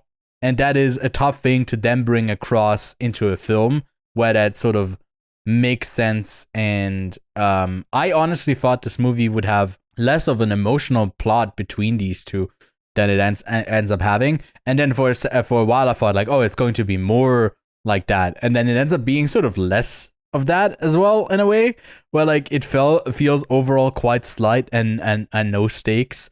Yeah, and then just becomes also a very centerpiece for like a one spectacle big scene. And I just thought it was going to be more joke heavy, because people were like saying it was the funniest film that they've seen in years, and I just didn't really feel that way. I thought it was a very funny, very well made film for like the budget and using the location and all of that, and the references it makes are like, you know, not just references for references sake, but like very clever. It's just incredibly like well made overall, but it just wasn't my particular like flavor, if that makes sense. But I still really appreciated it. But yeah. So you would describe this movie as mint ice cream? I don't like mint. If you said why would you say mint? Like, ice you know, cream? it's mint. You don't like it, but it's still ice cream. You know? I get what you're saying. Yeah. And what I want is sort of pistachio. Like, I love pistachio. Yeah, And I want my pistachio. But it's still ice cream. I wouldn't refuse it, I guess. But last night, I like got a reminder of like some random like photo thing that you sometimes get. And it was us in Venice eating ice cream. I was like, it wasn't 2 years ago or something like that. It was like a random reminder. I was like, I guess my phone AI just thought I need to see Kevin and me eating ice cream on a bridge in Venice right now. It was like very sweet. Whenever I saw the CN Tower, I also thought about the TV Tower in Berlin, also a very famous building. And I just imagined a German version of this with the same type of guerrilla filmmaking. I don't think people would vibe with a human. Was machen Sie da? But I don't have any connection to Canada or Toronto, but it still had an impact on me. Very much like Resurrection. I don't have all of this baggage with Chinese history, but I still very much relate to it. And here you got these guys. You really can feel the structure of the TV show as well. It's very clear. A new day starts. They devise a new plan. I don't know if that's actually the structure of the show, but I imagine it is. I mean, it to me felt very Sunny, like It's Always Sunny in Philadelphia-esque, where they have like a crazy plot that they do.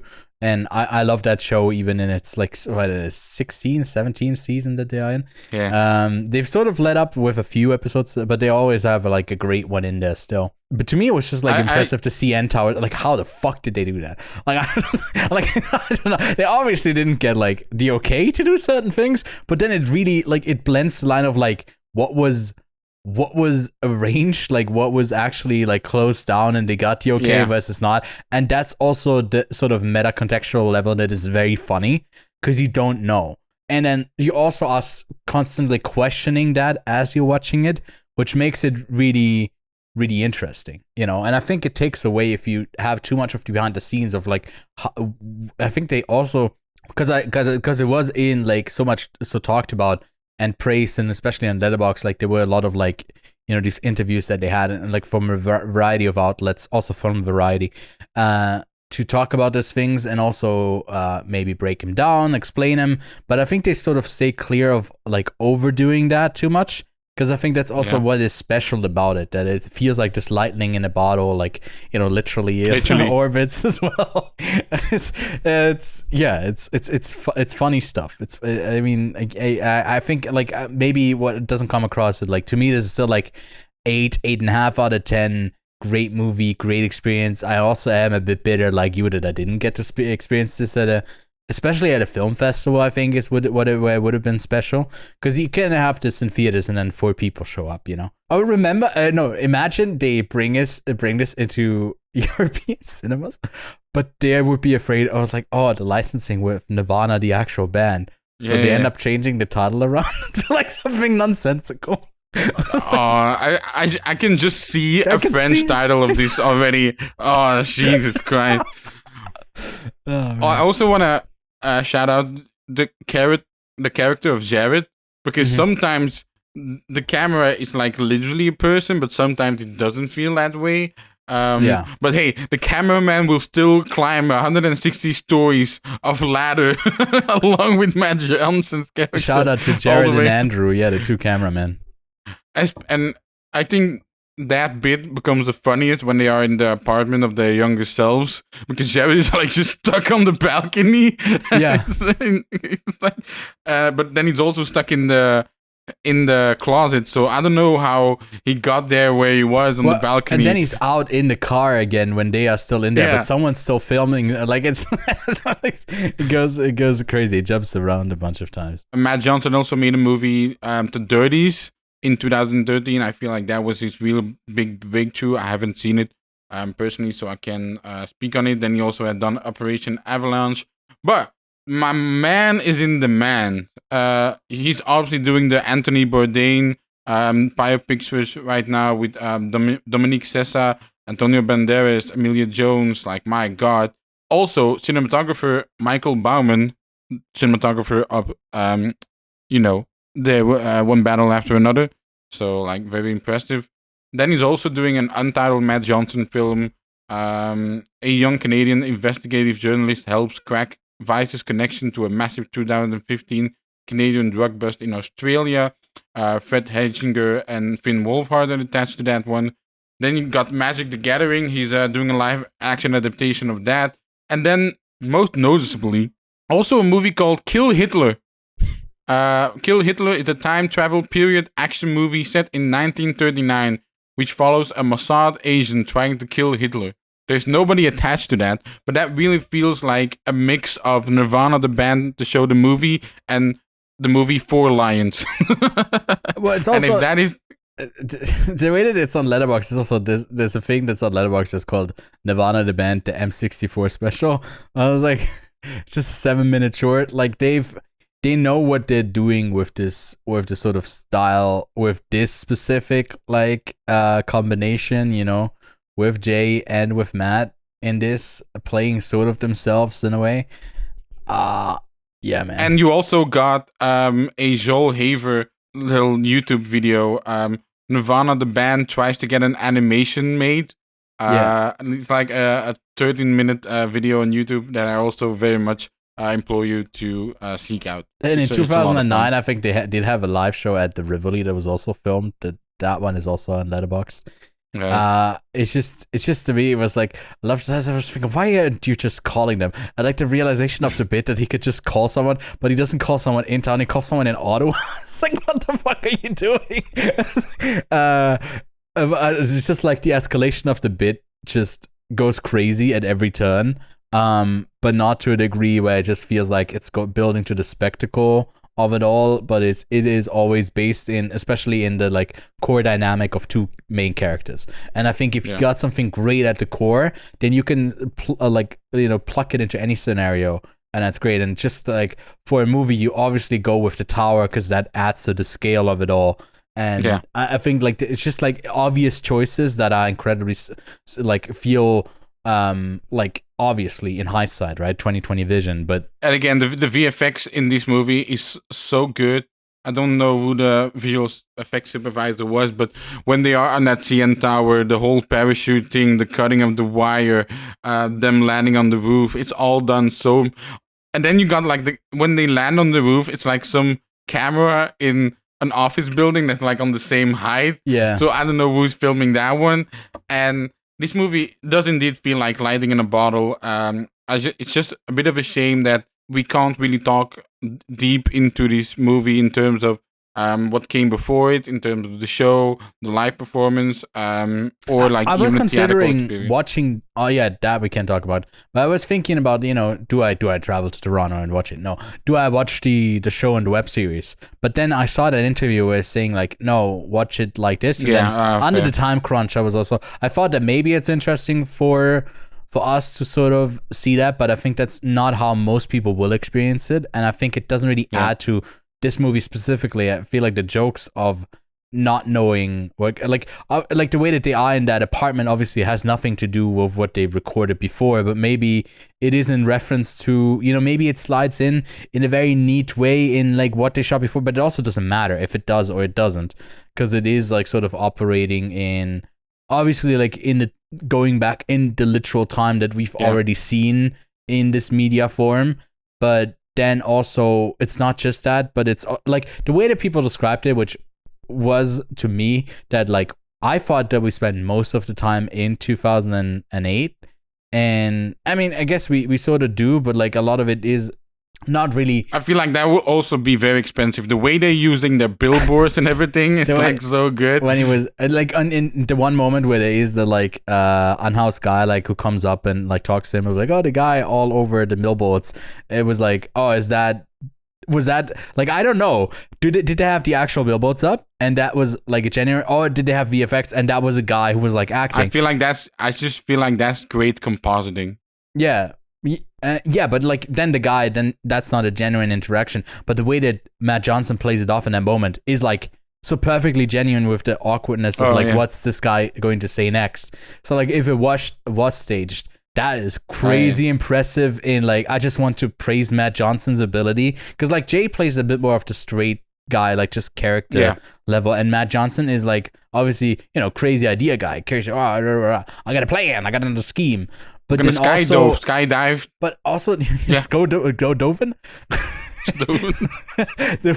the way that he like gives this sort of stuff off as if it were genuine. Like it is easy to play yourself as the like sort of over idiot, over like the idiotic guy, but he's right on that line where like there's the genuineness paired with like the sort of awkwardness and still being charismatic. And I think it's most apparent in like those two scenes that they have on the CN Tower with that Brazilian girl who's like there, who he talks to it the first time around, and it comes back and says, "Oh, you know me." I was like, wait, was she also an actor? Because that was like perfectly genuine reaction there. But then I was thinking, does he approach her the first time as if he doesn't know her, but then the second time that we see the first time is then afterward, or what is happening there? And I can't figure it out. I don't know.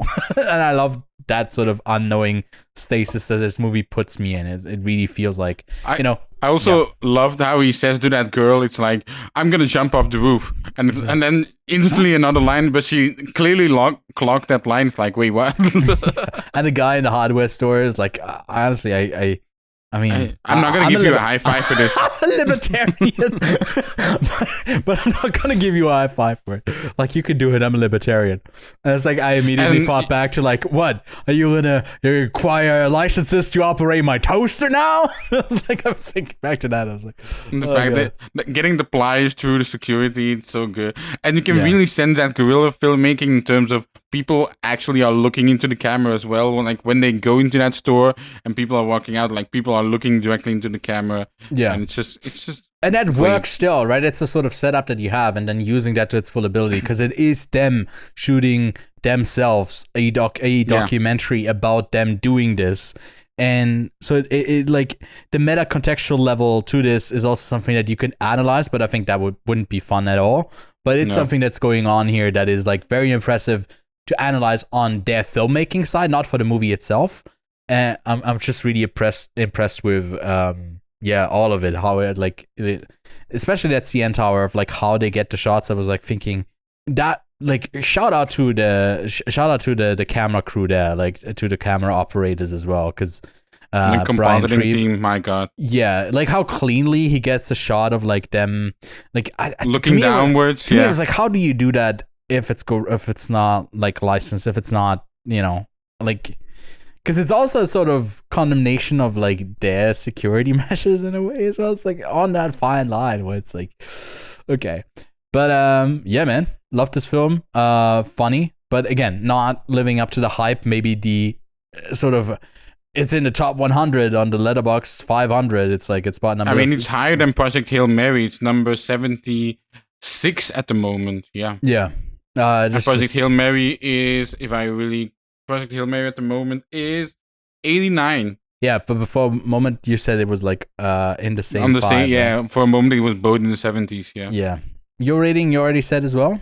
I gave it like a 4.5 on Letterboxd, but I would be close to it, like an 8.5. Yeah. Mm-hmm. It's not perfect, but my god, did I have a great time. Funny stuff. I'm glad nobody was home when I was watching it. The way I was laughing that loud, my god, dude. Yeah. People would thought me a psycho. Anyways, that wraps it up for our review. Let us know what you thought of the film, and if you got to experience it in theater, or maybe, I would, I guess, suggest that you get a couple of friends together and then watch it like this. Rent it, get the most out of getting it on digital. Let's move on to our spotlight reviews, and with me watching Easy Rider this week, and Bullet straight after, I messaged Kevin and was like, Bullet, best car chase scene ever. And then you brought up a bunch of other films like Vanishing Point, obviously French Connection, and another film by Friedkin, To Live and Die in LA. And we ended up both watching that coincidentally, like really randomly. They also talked about that on Ringer Movies, like on the rewatchables as well, and that added a lot of like, I also had like an hour-long conversation, or like even longer than that, about them really going into all of it, which was really interesting. But it has sort of remained now that we have yet to figure out what the quintessential best like car chase scene is. And I don't know, do you want to talk first about To Live and Die in LA, like movie from William Friedkin from 1985? and then we'll figure out like after this, because I think it is very much in contention, honestly, for the best car chase scene in a movie ever. But this one is about when his longtime partner on the force is killed, reckless U.S. Secret Service agent Richard Chance vows revenge, setting out to nab dangerous counterfeit artist Eric Masters, who is played by the singular Willem Dafoe, and we got William Peterson as the U.S. Secret Service agent. We also got John Turturro in the cast, who was like another really notable person that I recognized. And then the rest of the cast. There's also Robert Downey Sr. in this film. What do you want to talk about this film? Because I think like the scrappiness of the sort of I don't give a flying fuck filmmaking that Friedkin has, that is in the car chase specifically, even crazier in the recklessness in the French Connection. It still is like in here. I think it's just like the scene overall really works even better. I think the French Connection one way like chases the metro, like tries to get there. Like in here it's about like escaping. And the other one is more of like an actual like chase, like foot chase, and here it's all like on cars. I really vibed with this film quite a bit because like it's such a great performance from Willem Dafoe as well, of like having these characters that are all muddy. It's also gritty. It's also like seething in a way. Like nothing's really clean about it. It's not like the cop guy going after the criminal, but like the lines are very much blurred of how they behave, where like Willem Dafoe's character in a lot of scenes is like the one that's way more composed than the cops are and the way that they behave. But yeah, you watched it for the second time. You got it on physical media as well. What do you think about the film? It's a beautiful looking Blu-ray. Yeah, it's from Arrow Video. Can I just say, I own so many movies. It took me 12 minutes to find this. To live and die looking for to live and die. And you know what's even funnier? You know what movie was lying underneath this one? Sorcerer. Oh, you got like another Friedkin connection, yeah. Which is actually, funny enough, a book, The Friedkin Connection. So, To Live and Die in LA. You said you were watching it. I didn't watch the movie yet. And I was like, you know what? Fuck it. I'm feeling like it tonight. Because you know why? And it's kind of tough to not repeat the same things that have been said on the rewatchables, because we both listened to that. Yeah. Wang motherfucking song, dude. I absolutely adore that theme song. Mm-hmm. And the music in general, like overall.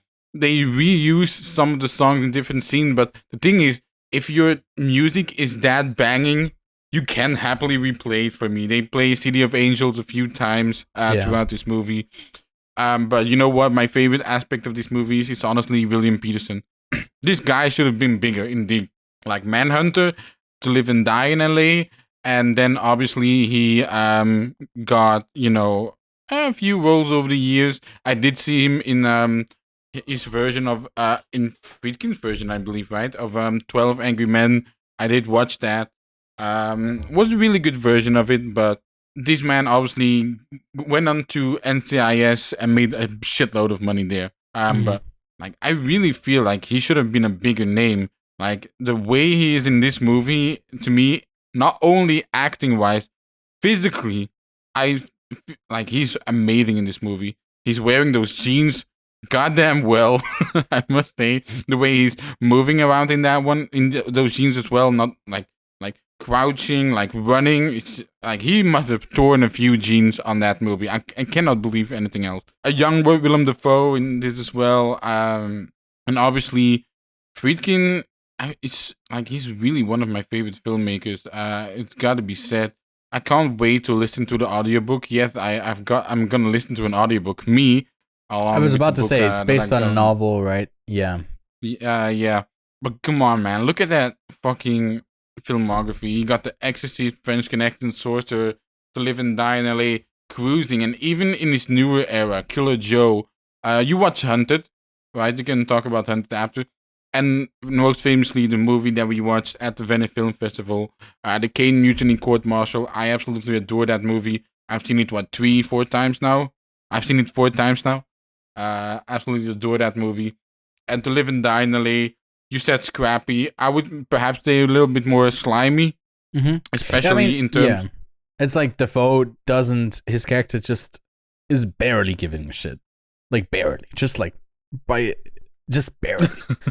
And then I also love this sort of characterization of these, not idealizing these men who are like exploiting women and are like sort of trying to grasp onto power. To not, so it never felt that way. All of it felt anticlimactic. It felt not thought out in moments where like the chase of the criminal could always be grandized, self-aggrandizing these characters too, and it really doesn't do that. Just skip ahead 10 seconds to not be spoiled. To corrupt the sort of secondary character on the same path is like a big swing that I didn't expect. Yeah, I also think that like it's just from the name wise of these two characters who are called Richard and Rick, it's obviously like I think that was intentional on maybe the writer's part of the original novel. I don't think that they probably changed the names, but to have them sort of You're gonna read it? It wasn't one. I'm going to focus more on the new releases of stuff. Yeah, but maybe you it's got on enough the on list. your plate. I get it. I got so much stuff. It's crazy. It's crazy. I'm still not through. I also have had a bit of a down week, so giving me the prompt of like, you could say you could type into like some sort of unnamed sorry, I was about to name one. Some unnamed AI thing of like, give me what's the best action scene? What are the movies? And it gives you a list, and it's like, oh, that's my opinion now. AI told me to do, and I was like, no. You gave me a list. Kevin gave me an authentic human-made list. I'm just gonna watch these movies. So I watched Vanishing Point as well, and I didn't rewatch one of my favorite driving movies, which is like Baby Driver, which I was for a while in my top 4 because of really like I couldn't care less about cars. Like I don't even have it. I'm 28. I don't have a driving license. I don't care. I don't drive. So I couldn't care less about like cars. But I think the spectacle of a car chase is hard to pull off correctly because what is great about it is like giving you the scale of an actual chase without cutting it. I think on some lists I saw like a mention of like some Bourne movie, and I clicked on the clip, and like as it was loading, as it was playing, there were already like 12 cuts in the first 5 seconds. I was like, no, fuck off. That's not a car chase scene. That is a massacre. And on the cutting room floor, fucking Paul Greengrass. Can we talk about the car chase in To Live and Die in LA? Oh my god! So the whole premise, which is slightly spoilery, of what they do, they fuck up another operation of like getting an FBI informant killed, and then needing to run from the cops themselves, and then needing to cover it up. So it's like one big fuck up that like places them on the path of like now they're on the other side of it, while still representing the cops or like the Secret Service. And then it's just like what I told you, like I don't know what is it, low hydraulic or like something like that. I told you like in the early GTA games, a lot of these cars are like incredibly like in LA especially, right, where a lot of these are, I guess in Vice City would be in Miami, but like in these cities, like you could turn a car even by like barely moving, you could like swerve a lot. And I always found it so crazy that you don't focus on speed because you can't go fast with these cars because you lose control just trying to hold onto the wheel. And here is just like swerving through this lane, going into like ongoing traffic, and just this is like I couldn't give you the scope of a like play-by-play of how the scene plays out because it would be overwhelming to keep up with. There's so much going on, but. Yeah, man. This honestly, like, not to play show you my hand too early, but I think for an individual scene, I think this is probably the best individual like car chase scene that I can think of in any movie. And I would mention like something like What's Up Doc in there that is more on the comedy side, that like plays with the gags and everything, but is like incredibly dynamic too. Like What's Up Doc, right, would be in there as well, or something crazy like the action moves that you wrote down of like Mad Max 2 and Furiosa. But yeah, man, what do you think about the scene? It uses so many things in LA as well. it's using its narrow streets along with those trucks, evading trucks. It uses the LA riverbank, which has been used over the years and in cinema as well many times. Most famously in Ambulance as well. In the Ambulance, it even goes a bit crazier, in my opinion, with fucking helicopters under the narrow breaches of the LA riverbank. And just even for a few seconds, like only 10 seconds, you have that whole stack of cars that is like, bumped up against each other, and the cops are trying to go on foot over the bridge. It's like, it's bonkers, dude. Mm-hmm. This scene is so bonkers, and like you said, with the whole, it's so good. One shot in particular during the car chase scene, like there was like a shot through the back window, and then you got his partner that's looking through. Oh my god, dude, it's so good. This movie, I fucking adore it. I bumped up my rating. It's like I have almost no flaws or like critiques on this movie. Yeah, Friedkin is the best, bro. Friedkin is the best. For this sort of stuff that would require you couldn't ever do this if you got the proper licensing and everything. And he's just like, he's the sort of filmmaker that I think we shouldn't praise it too much, because it's like on the line of being such an asshole and just like getting the shot no matter what. At the like cost of safety of everyone around, which is a dick thing to do. It's not something that's good, right? And we've moved away from a lot of like that sort of those tendencies in filmmaking in it for a good reason. But like he did say, like what he did on French Connection, like that was reckless. Like reckless, like not responsible at all. And with this one, it really does feel a bit more like orchestrated chaos in the hands of Friedkin. But do you have anything else to say about The Live and Die in LA? I don't think so. I think for overall movie about like a car chase, it's like Vanishing Point, I think needs to be mentioned there, because it's just a guy in a car the whole time making delivery, driving from Colorado to San Francisco, and that's the whole movie. And it just like sort of escalates in a way that is like, why does it become so many? Like it immediately goes from 0 to 100, and then the whole car chase is like so crazy, and it is the whole movie. The whole movie is the car chase. Nothing else happens. It's the whole movie, and it's like, god damn, that is some impressive stuff. I did see that there was a list from, I think with the release of Furiosa, The Ringer, which also had the podcast, but someone else did the list of like best car chase scenes, and what they mentioned there, number one, I believe, was Ronin, movie with Robert De Niro. And I started watching the car chase scene, and I was like, no, I gotta watch this movie. And it's the one movie in my week-long thing of like watching car chase movies as well, that I didn't end up watching, but that is at the top of I honestly might watch this right after we stop recording today. I just kind of want to watch that movie because it sounds really intriguing. But yeah, any other things that you want to mention, other movies with car chases or about the film?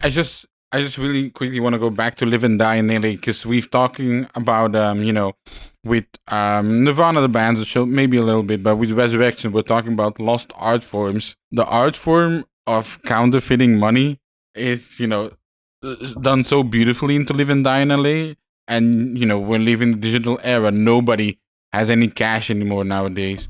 So I just wanted to say the sequences of, making the money, hell, even Willem Dafoe painting, it really feels like early at the Eternity's Gate. Auditioning and that sort he's of doing. How that character is burning his own creations, and I think they like actually burnt the stuff when it would have been valuable. Yeah, it's not like they actually do all of that stuff for real. It's like there's an intentionality behind the craft that I think every time I see it, it has to be pointed out, because I think a lot of that is lost in the overly safe things of doing it, not in the way of like racing a car through the streets of that isn't closed down recklessly, but the way that these blockbusters do the safe thing of like not locking in to a vision at all, and it sort of is slowly killing the art form overall. And looking back, I see so many movies from the 80s that reflect that sort of scrappiness in a way that that wouldn't maybe even be scrappy, because there's so much work behind it, but it comes off that way nowadays, at least to me, because it feels just more authentic because there's just more tangible reality that is still captured on screen. Let's dive into it. Best car chases in movies. Let's go into it. Okay. So the list that we have gathered in the show notes, like French Connection, Easy Rider. I haven't seen Easy Rider. Bullet, Vanishing Point, The Live and Die in LA, Baby Driver, Mad Max 2. You could also pick Furio. You could also pick Furiosa, Blues Brothers, Ronin, the movie Drive, What's Up Doc, Jack Reacher, Ambulance, fucking fight me, Ewan. My honorable mentions, Extraction 1 and The Villainous. We also have Duel, that one I haven't seen. Mission Impossible Rogue Nation, if bikes count. I mean, first it has that thing, but then it changes as Deus Ex Machina gets like, other bike gets rolled off, and then they have that crazy where you can clearly see that it's Tom Cruise on a fucking bike going crazy fast without protection. It's crazy. And last but not least, we got the Raid 2. Where do you want to start? Yeah, Raid 2 is also more a fight in the car, and we don't really see anything from the car chase. So it's like that. Yeah, but it's still bonkers though. Yeah, the way they move around the car as well. I've seen the behind the scenes, the way they put down the seats and transfer the camera between cars. It's bonkers. It's bonkers stuff. Like I do think it belongs in the list. What sort of is a surprise to me that there's no Johnny Toe film on here that maybe came to mind for you? There's no Motorway.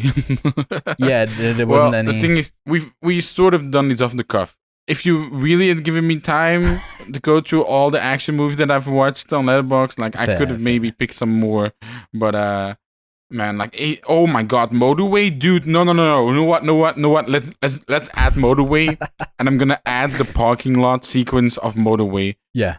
Because I think that has to be like a shark and a shark, like two predators going against each other. Notice that there's no Fast and Furious movie on this list. We don't care, bro. We don't care. Yeah, I mean 5 has the biggest spectacle, but like, I don't know. They're too CGI. I mean, I already said, I think my favorite out of these is To Live and Die in LA. I think that one is the one that really is the best. Yeah. I think the funniest is What's Up Doc. Or What's Up Doc? That's the stellar stuff. And the biggest spectacle is probably Mad Max 2. Furiosa would also like that. The whole yeah, but something about Mad Max 2 is I know it seems simpler and it seems scarier in the way where it's obviously more stylized. It's not anything like lesser in Mad and Fury Road or Furiosa, but it's so crazy and Mad Max 2, man. You know what? I'm gonna do a top 5, Ewan. Okay. I'm gonna do a top 5. Sounds good. My number 5 is gonna have to be Ambulance, because the whole car chase sequence of in the ambulance with the explosions, with the riverbank, with the helicopters, I do think Ambulance nails some things like so good. Number 4, God, this is such a fucking hard list to make. I have to go Drive. Drive, Nicholas Winding Refn opening with I'll get you there, and evading with the police radio also going on, like, oh, they're here waiting. It's so tactical, the way that you are using the streets like it's a gunfight to like a block, like it's so good. Shit. Man, I do love Jack Reacher. I do love Extraction 1, because that's also like one take, and I've dissected that sequence for a long time. The Villainous as well. God damn it, Blues Brothers. You know what? Again, I'm into my top 3 right now. I'm gonna say Baby Driver is my number 3. Hell, take any sequence you want. The opening maybe is my favorite. With the bell bottoms. Yeah. Bell bottoms. Fuck. I love Ronin. You know what I'm gonna do? I know what I'm gonna do. You're gonna hate me for this. I'm gonna put Ronin at number 2. And I'm just gonna put Friedkin at number 1. French Connection and To Live and Die in LA. I think those two scenes are just unmatched. One is reckless as hell. One is just orchestrated, but so chaotic, like even more chaotic than French Connection. And I am not gonna put Bullet in my top 5. I'm sorry. Yeah, I don't know if I have a ranked list, but maybe I'd give you just like 5 overall because I'm thinking back like individual scenes where there's a whole movie. Like I think Vanishing Yeah. Point would be there for me as overall movie that I would pick, and then for the Yeah. individual car chase scene, there's like the one in Bullet, there's the one in To Live and Die in LA, there's the one in What's Up Doc. There's multiple in Mad Max 2, and there's multiple in Fury Road and Furiosa. There's multiple in Baby Driver, so there's different tiers of these, and I think there's also the one in The French Connection. So like I would maybe separate them, but those would be like the movies that I would mention that are the highest up. But obviously, this is something that if you have anything that we didn't mention, I'd love to hear from people if they have like any other like action car chase scenes that we've missed. And if you haven't watched Motorway, hey, Motorway. I honestly also the other like just the Vanishing, like the ones that we mentioned, I feel like a lot of films that haven't been seen by a ton of people just because it's been like 40 years since they've been out. And Easy Rider, I think I'd say is the least of like a car chase movie. It's more of like a vibey film, hangout. But it was like the catalyst for me to watch Easy Driver into Bullet, and then more and more and more. By the way, Bullet, those hill, like the car, and also Broncos shit. It's crazy, yeah. But I guess that's it for the spotlight section, and now we just have the little what we've been watching. A little bit of individual stuff that we watched. Hey, Ewan, have you gotten another book this week? Funny you ask. You got another book. I did. But I got the second trilogy of Dune books now that I'm still on Children of Dune, but I also have God Emperor of Dune, The Heretics of Dune, and Chapter House Dune that I can read as I've probably, will take a break of 2 other books in between I read the next Dune book, but I think I'll have this whole sextology, I don't know, these 6 books completed by the time the new Dune film comes out. It was crazy. It went from like me in 2019 or 2020 wanting to read the first Dune book for that movie, and then even considering, no, do I want to read, because it's only the first half, do I read the whole thing, and then not doing it a couple of years later with the second one, still not doing it, and in the span of now like 2 months I'm reading all of them.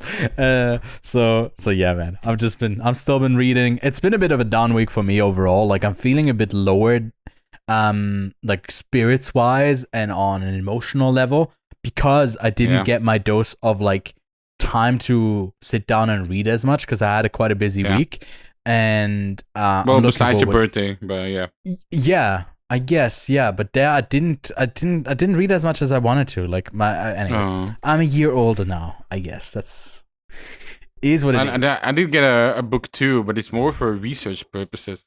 It's director in action too. Johnny To. Wait, this is so weird. Oh, yeah. I'm trying to get the light out of that better lighting. Director in action Johnny To, and the Hong Kong action film by Stephen Teo. Now, famously, this book has been published just after Exiled, and election movies as well. So there's like a little added section of the like election and Exile after it, and also interviews with the director and the author.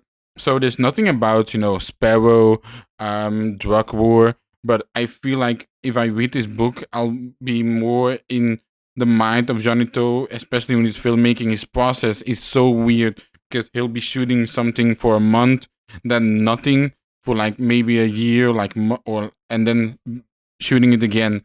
So his process is wild, but again, he's my favorite filmmaker. And, you want to know your favorite filmmakers a bit more. So hence I bought this book. Mm-hmm. I also had a bit of a down week. I didn't watch as much as I wanted to. I did watch, 3 movies yesterday, the ones we talked about. But also, for a few weeks now, I wanted to do a 10-year anniversary movie. Most famously, Midnight Special, 10 Cloverfield Lane.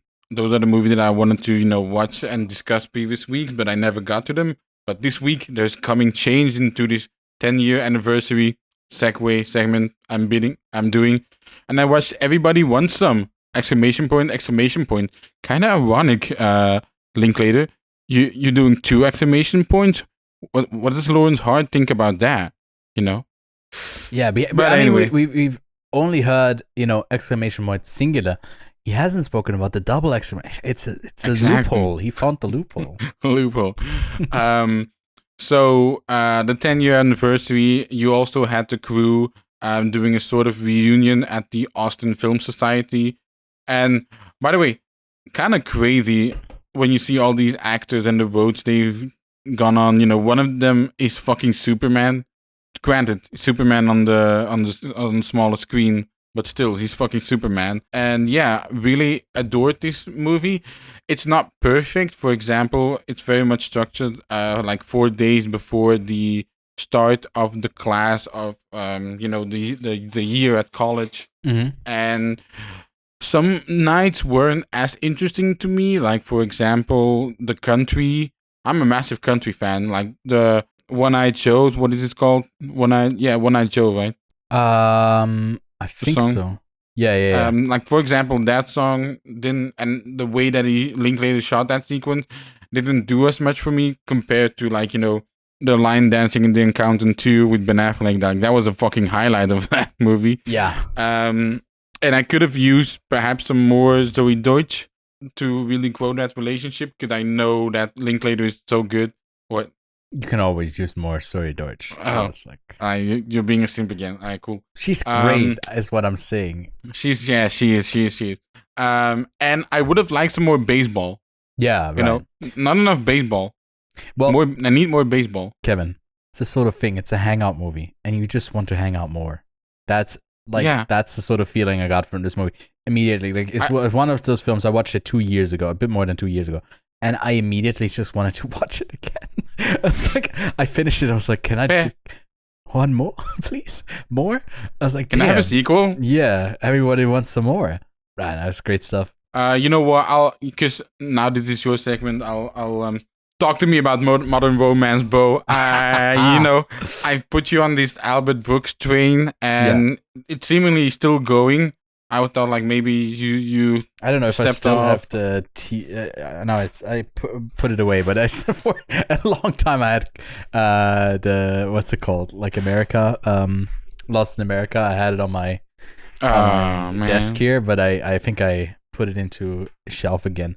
But yeah, man, modern romance, a movie that wasn't like incredibly like appealing to me at first sight, because I think what I liked about the Albert Brooks movies was more maybe his comedy, or like the bigger ideas, and grounding it in just modern romance and having a take on that could be like very outdated if you look back to 1981.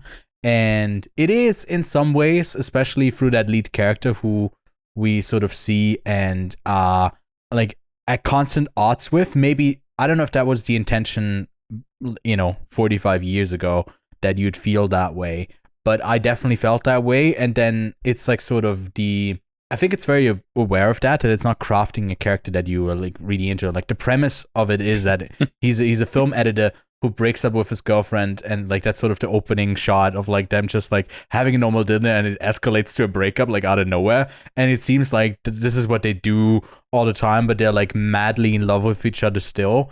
And then he becomes like incredibly overly jealous and does like the most unhinged things to like sort of like stalker behavior of like trying to get her back, or like reconcile what he's doing, but then also at the same time not doing that. It's like the being so unsure about what to do. And it's interesting to see, like, you know, a movie called Modern Romance through the lens of something in the 80s, when that was like they're trying to discuss something that is modern in a time that we now see as like almost like half a century ago, right? And it was such an interesting glimpse of sort of male identity patterns that you do see. I don't know if you connect with that as well, and like the most uncomfortable little, like, I was like, I'm not at all like this character. It's like that's a step above of like I would be creeped out by that guy in a variety of ways. But then like some of the insecurities and stuff like that in these relationship things, I think were really well articulated and like brought across, where I was like, hold up just a second. Whoa! And I was like, for the most time, I was like, yeah, no, that's an interesting movie of its time. And then it's like by the end of it, it resonated with me on a deeper level. It was like, yeah, no, that's really vulnerable what he does here. it's like not making a character that is overly lovable. And I mean, I don't want to take away where it like sort of compared goes, to his but, other movies as well. yeah, man, it's like they creep up on you, and it's like if you look at individual scenes, then you might be saying, oh, how has this aged like milk? Is it not that? No, it's actually like there's something underlying the humanity part that he sort of captures that I think sort of transcends across different generations. And yeah, man, I gave this a 9 out of 10. Was really impressed with modern romance. Talk to me about The Hunted. Yeah, another Friedkin movie. Friedkin movie that Yeah, boy. I saw. I haven't even watched it. That, I mean, honestly, that was one that I saw. Oh, that's on Criterion. And then I had it in really? a tab for like over a week that, yeah, I gotta watch it. It stars Tommy Lee Jones and Benicio del Toro. And Benicio del Toro like comes back from a mission in Albania during the Yugoslavia war, where he's in there and like part of a really I guess in Kosovo as well, really traumatic PTSD that he brings back from war, and he's then sort of unleashed as this, like it very much is an interesting pairing with something like First Blood, which developed into Rambo, of like the sort of different route that you can take where that character is not turned into a hero character or like right. but one that is like completely broken, and Tommy Lee Jones is the one who like he's the sword, and Tommy Lee Jones is the one that like made him into the sword. He's the blacksmith, and he's also the one that's supposed to sheave him back into but he can't, you know, or like that's sort of the trouble that he goes through. And then it really is just like an ongoing hunt, and really doesn't shy away from some really grotesque like things that like you're obviously rooting for the guy to maybe, I don't know, rooting for him to escape, but he's killed people. Like it's like a really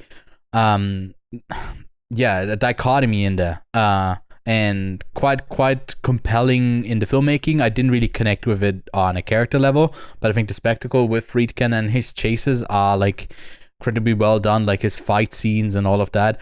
I gave this one a 7 out of 10. I think it's definitely worth checking out, but it's not going to be one of my favorites from Friedkin. But still, very, very good movie. I would ask you about some other movies, but I think for the runtime of the episode, we're gonna keep it to what I watched, which yeah. Exactly. I'm gonna hand it over to you in what you've watched this March, which is probably coming out sometime next week. Just very quickly, we've both watched Daredevil. I have watched the first episode.